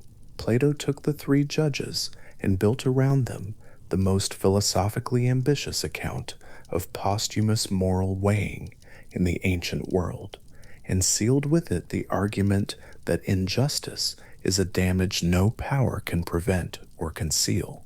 Virgil walked Aeneas and the Cumaean Sibyl through the fully elaborated moral landscape that the tradition had assembled.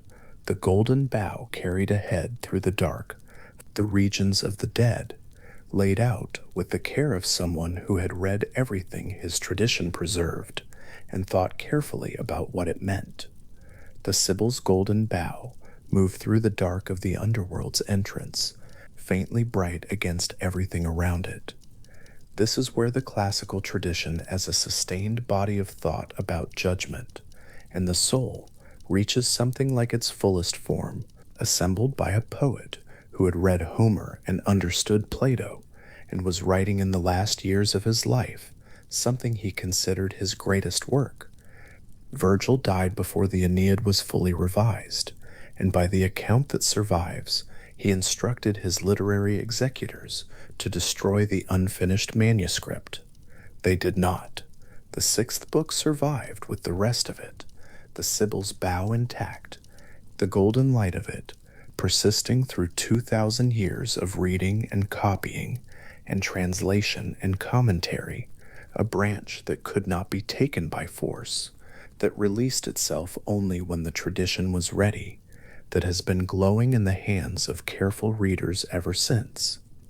In the dark of the second circle, where Dante and Virgil descended together, there stood a figure at the threshold, massive, ancient, his long tail moving in slow, deliberate coils around his body, while the souls pressed forward one by one to receive their sentences. This was Minos, not the Cretan king of the old Greek sources, the lawgiver and naval commander, the son of Zeus and Europa, who had governed a thalassocracy from a palace of painted corridors, but something the 14th century had made of him, something that wore the old name while occupying a new and darker office. Each soul that came before him confessed its sins.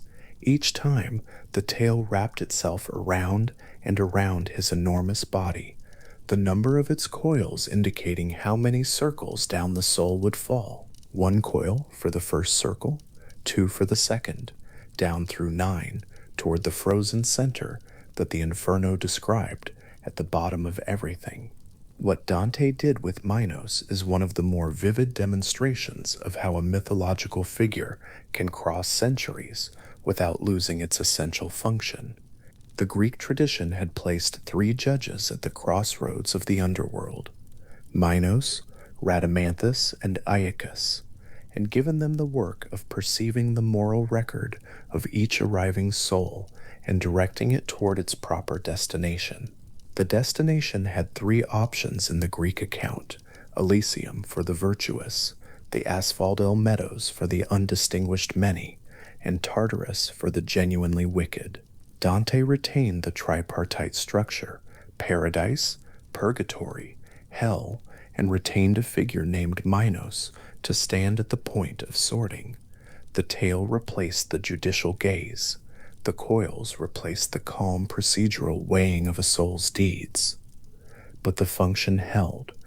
The judge remained at the threshold, perceiving what souls carried and sending each one in the direction its life had earned. The Inferno was completed somewhere around 1320, between the oldest Greek sources and that date. More than 1,000 years of transmission had passed, and across those years, the 3 judges had traveled through Roman poetry, through Platonic philosophy, through commentary and adaptation and vernacular retelling, arriving at Dante's pen already layered with accumulated meaning. What Dante did was not an aberration from the tradition. It was the tradition doing what it had always done, moving into a new cultural moment, picking up the shapes that moment required, and carrying its essential structure forward into an unfamiliar landscape. The Aeneid had done something similar 3.5 centuries before the Inferno was written. Virgil, composing his account of Aeneas's descent into the underworld sometime in the last decade before the Common Era, had drawn directly on the Greek material, on the rivers, the ferryman, the three paths, the judgment, and had elaborated it in ways that served a Roman imperial context. Rhadamanthus appears in Virgil's sixth book in a position of considerable authority, presiding over the punishments of Tartarus, hearing the confessions of the wicked dead, overseeing the long reckonings that the most serious moral failures required. The Virgilian Rhadamanthus is more severe in his aspect than the Platonic version, more a figure of consequence than a figure of perception, but his location in the tradition is continuous. He is still the one who perceives. He is still the one whose reading of a soul's record cannot be disputed or concealed behind social performance or posthumous reputation. Virgil's underworld became in turn the primary source through which medieval European writers and thinkers encountered the classical judgment tradition. Virgil was the most widely read poet in the Latin curriculum throughout the medieval period. School children encountered his Aeneid before they encountered most other classical texts. The geography of his underworld, the rivers, the gates, the Elysian fields, the deep depression of Tartarus, settled into the educated European imagination as a kind of template, shaping how the afterlife could be imagined, spatially, even within a Christian theological framework that had formally replaced it. When Dante chose Virgil as his guide through the Inferno, he was acknowledging this debt explicitly. The Sibyl carried a golden bough. Virgil carried Dante. The logic of the descent remained. There is a particular pleasure in tracing how an image moves through centuries of careful human attention, accumulating different clothes in different eras, while the thing underneath stays recognizable. Minos, at the entrance to Dante's second circle, is wearing medieval Italian clothes over a Greek frame. The Greek frame holds.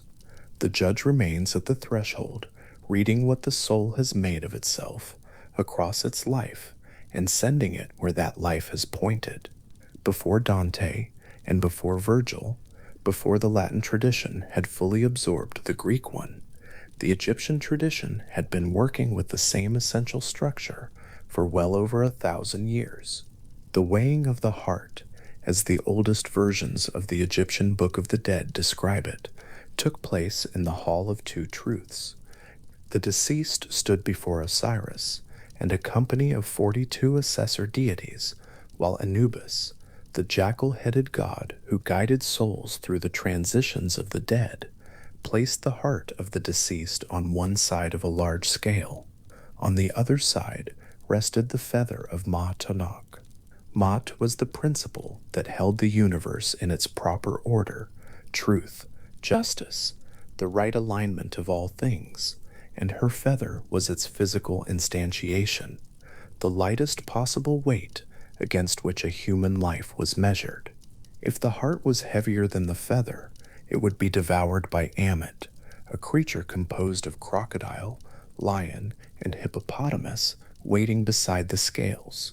If the heart balanced or weighed less, the soul passed through into the field of reeds, which the Egyptian tradition described as a place of continuing life, farming, family, the ordinary pleasures of existence carried forward into an afterlife of similar texture.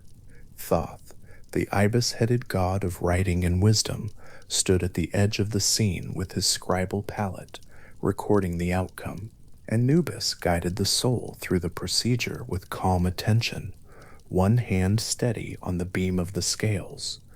The 42 assessors each represented a specific category of wrong action, the categories covering everything from speaking falsehood to interrupting flowing water to stirring up strife, and the soul was required to offer the negative confession, declaring that it had not committed each offense in turn.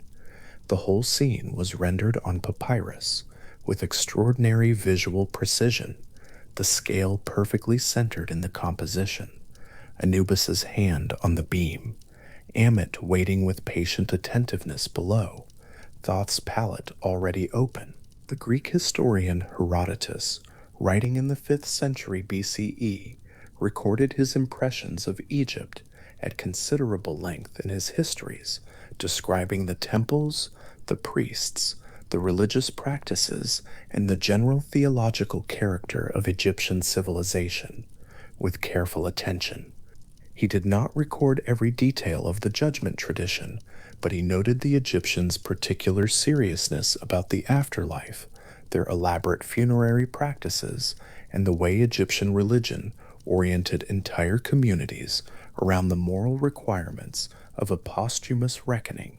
What he described was recognizable to Greek readers because their own tradition was working with structurally similar material: the soul, the judge, the scales, the reckoning, the feather of Ma'at, and the moral marks that Plato described on the surface of a soul are not the same image, but they are images in conversation with each other across the Mediterranean world, images that belong to the same broad human effort to hold moral consequence open beyond the moment of death. The conversation between these traditions was not always explicit. Ancient cultures did not hold conferences to compare their afterlife architectures, but they traded, they traveled. Greek soldiers served as mercenaries in Egypt. Greek traders established commercial relationships along the Egyptian coast. The priests of Memphis received visitors, and some of those visitors carried what they saw back to the Aegean world in the form of ideas that found their way, gradually and indirectly, into the developing Greek synthesis. The structure of moral weighing by divine judges at the moment of death appears in both traditions, elaborated in different cultural vocabularies, connected by the persistent human intuition that what a person does across a life does not simply disappear when the life ends. Plato held that intuition with particular philosophical seriousness. In the Apology, the dialogue that records Socrates' defense at his trial in 399 BCE, Socrates speculates briefly about what he hopes to find after death, and among the figures he names as possible companions and examiners in the afterlife are Minos, Rhadamanthus, and Aeacus, alongside Triptolemus, a hero associated with the gift of grain cultivation and the rites of the Eleusinian mysteries. The appearance of Triptolemus alongside the 3 traditional judges is an unusual detail, one that suggests the Greek afterlife mythology remained genuinely open at its edges, not a fixed and settled canon, but a tradition that could accommodate a figure associated with agricultural renewal and sacred initiation into the same company as the great moral arbiters of the dead. Plato was working with inherited material, but he was also thinking, and what he found in that material was flexible enough to move under philosophical pressure without breaking. The Gorgias, a longer and more ambitious dialogue, uses the myth of the 3 judges as the culminating argument of a philosophical case that Plato built across hundreds of lines of disputation, with Callicles, a figure who argues that the strong do right to pursue their desires without the constraints of conventional morality. Socrates' answer at the dialogue's end arrives as myth rather than logical demonstration. The myth describes the reform that Zeus ordered when souls were being judged in their bodies, when wealth and status and the trappings of social position could corrupt the verdict by obscuring what the soul had actually made of itself. Zeus decreed that souls would henceforth be judged after death, stripped of all external attributes, perceivable only in the condition their own choices had created in them. Virtue left the soul smooth and coherent. Injustice left it scarred and disfigured. The judges perceived the condition directly, without argument or advocacy, and directed each soul accordingly. The myth functions in the Gorgias not as entertainment, but as philosophical evidence. Socrates deploys it to demonstrate that the position Callicles holds, that power and the ability to pursue one's desires without accountability is the most desirable state, is incoherent when examined from the perspective of what the soul ultimately becomes. What the soul becomes cannot be hidden. The judges will see it, and no amount of earthly power or reputation stripped away at death will alter what they find. The three judges are doing, in Plato's account, the philosophical work that the entire Gorgias has been building toward. They are the figures who make it coherent, that virtue matters, even when, by every earthly measure, it appears to bring only disadvantage. Philosophers in the 20th and 21st centuries have continued to find the Gorgias worth arguing about. Martha Nussbaum, examining the dialogue in the context of her broader work on the fragility of goodness and the role of vulnerability in ethical life, treats the Platonic judgment myth as a serious philosophical image rather than a decorative conclusion. Julia Annis, in her work on Platonic ethics and the ancient conception of the good life, engages with the dialogue's argument about moral consequence and the nature of justice without dismissing the mythological frame as merely rhetorical. The three judges appear in the footnotes of living scholars, named and considered, their function in the tradition still generating new argument about what it means to hold moral responsibility seriously across a life. This is one of the quieter forms of persistence, not the dramatic transmission of Dante's tail-wrapping Minos through Western art, not the visual proliferation of Egyptian scales across thousands of papyrus illustrations, but the sustained philosophical conversation that the Gorgias has sustained since it was first written, still open, still capable of yielding new argument, still containing the names Minos and Rhadamanthus and Aeacus as figures who do real philosophical work in the text and cannot be removed from it without the argument collapsing. Luca Signorelli completed his fresco cycle in the chapel of San Brizio in Orvieto Cathedral around 1504. The frescoes depict the Last Judgment and the end of the world in a visual program of considerable ambition. Resurrected souls rising from particular ground with particular bodies, the blessed ascending toward light, the damned falling into darkness with an attention to physical specificity that seems to acknowledge the body's importance even at the moment of its final dissolution.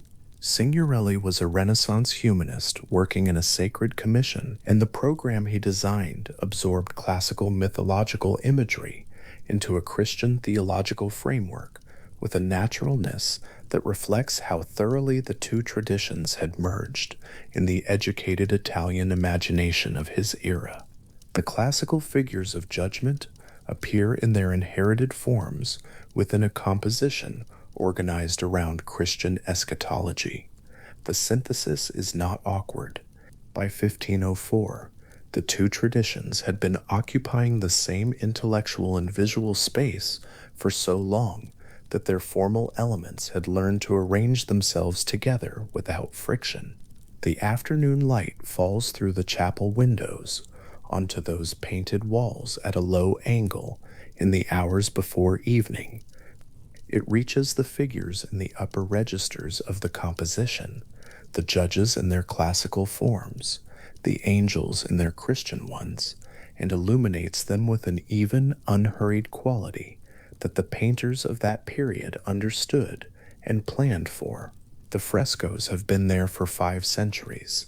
The light reaches them every afternoon in the same way. The souls in Signorelli's composition have been rising and falling in the same positions since before anyone now alive was born, and they will be rising and falling long after. There is something in this the persistence of these images across their different vehicles that reflects a quality the three judges themselves were designed to embody. They were, in the Greek account, the figures who perceived what was actually there, stripped of everything contingent and social and temporary, and rendered a judgment that was accurate precisely because it could not be influenced by anything that had not genuinely shaped the soul's condition. The tradition that preserved them across centuries has done something analogous. It has stripped away the specific cultural dress of each era, the Greek legal vocabulary, the Roman epic register, the medieval Catholic cosmology, the Renaissance humanist synthesis, and what it kept was the essential structure, three figures at the threshold, perceiving what cannot be hidden, doing the work of discernment with the patience and calm attention that such work requires.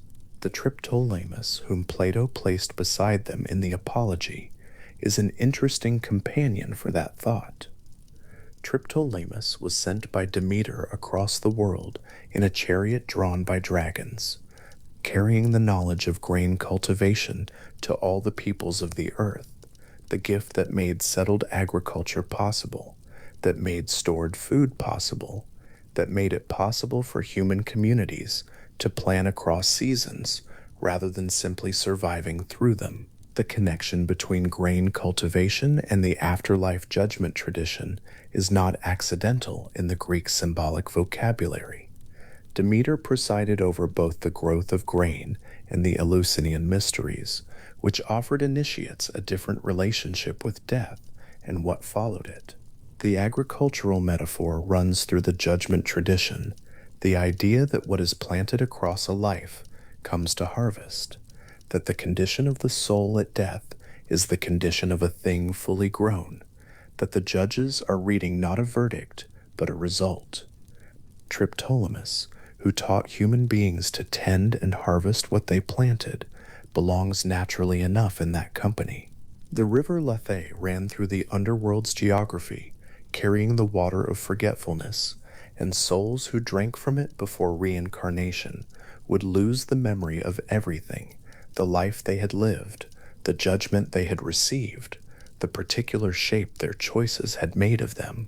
The tradition held this as necessary. The new life required a new beginning, unencumbered by what the previous life had been, but the judges had seen it first. The record had been read, the verdict had been given. What the soul then forgot on its way back to the living world did not undo what the judges had perceived, did not alter the direction the soul had traveled before the forgetting.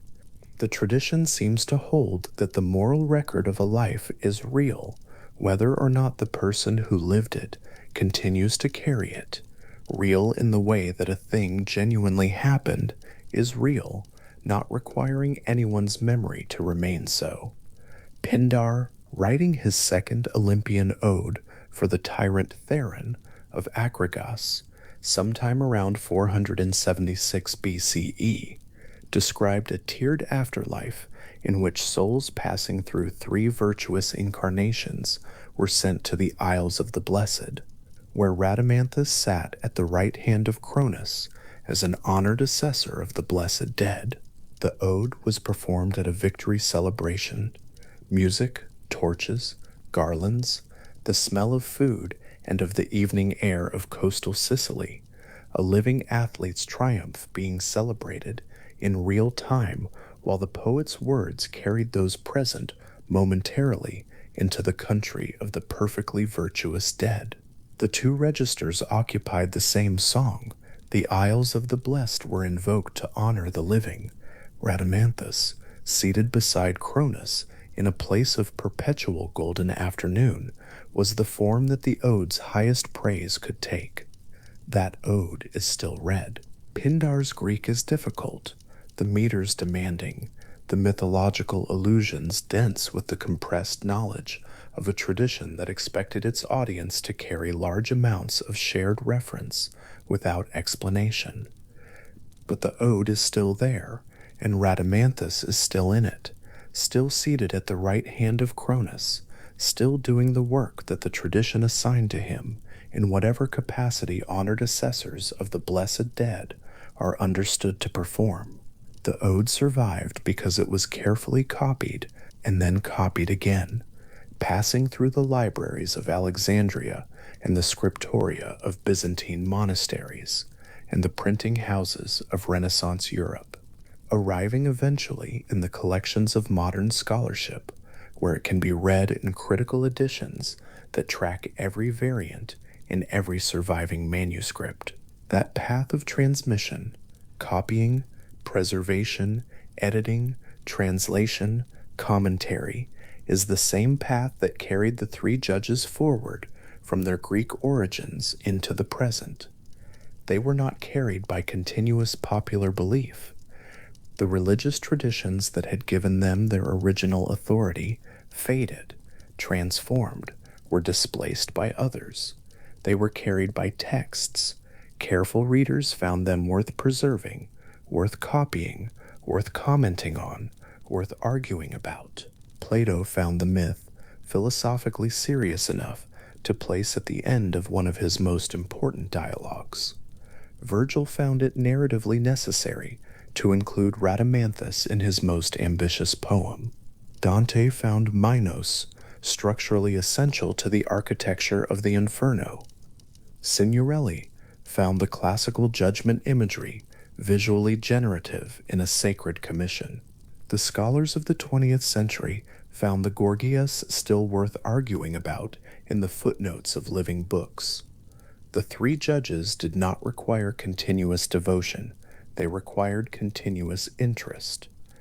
And interest across centuries of readers with the patience to read difficult texts carefully turned out to be enough. The Egyptian weighing of the heart was being practiced in its fullest form as early as the New Kingdom period, roughly 1550 to 1070 BCE, though the tradition it codified was older. The vignettes in the Book of the Dead, the scale, Anubis, Thoth, Ammit, waiting, were painted on papyrus and placed in the tombs of the deceased to accompany them through the judgment they were about to face. The image traveled with the person into the ground, into the dark, into whatever came after. The scale was always perfectly centered in the composition. Anubis's hand was always steady on the beam. Thoth's palette was always open. The 42 assessors were always present, each one responsible for a specific category of wrong action, each one ready to hear the negative confession that declared that wrong action had not been done. The image was a preparation and a record and a hope, all at once carried into the darkness by the person whose heart would be weighed, a picture of the moment they were moving toward. The Greeks who traveled to Egypt and saw those images carried something back with them, not the images themselves, but the understanding that a culture with very different gods and very different ritual practices was working with a structurally similar conviction about the posthumous moral weight of a human life. That understanding contributed in ways that are difficult to trace precisely because they moved through conversation and travel and informal exchange rather than through formal philosophical transmission to the Greek synthesis that eventually produced the Platonic account. The three judges emerged from a world in which the Egyptian tradition was not a distant curiosity, but a living civilization of considerable age and sophistication that Greek-speaking people had been encountering, trading with, and learning from for centuries. In the quiet of a reading room, the Gorgias sits between commentaries that were written in the last 50 years. The commentaries are thicker than the dialogue in some editions. The footnotes track every scholarly disagreement, every variant reading, every competing interpretation of what Plato meant by the myth he placed at the end of his argument with Callicles. The names Minos and Rhadamanthus and Aeacus appear in those footnotes with the casual authority of figures who have been in this conversation long enough that no one feels the need to explain who they are. They are cited in the way established participants in a long academic discourse are cited, with the understanding that their contribution to the argument has been continuous and is already known. This is a kind of immortality that the tradition did not explicitly anticipate, but that its own logic seems to have been working toward. The judges were figures who perceived what was genuinely there, who could not be fooled by external performance, who read the soul's actual condition rather than its reputation. The tradition that preserved them performed something analogous.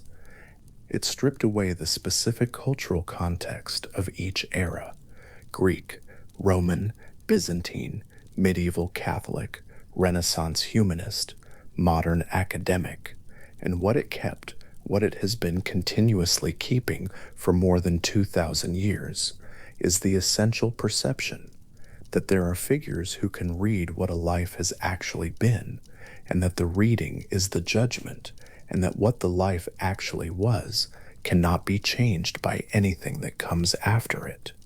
The tale of Dante's Minos wraps slowly in the dark of the second circle, counting depths. The scale in the Hall of Two Truths holds its balance in the painted stillness of the papyrus.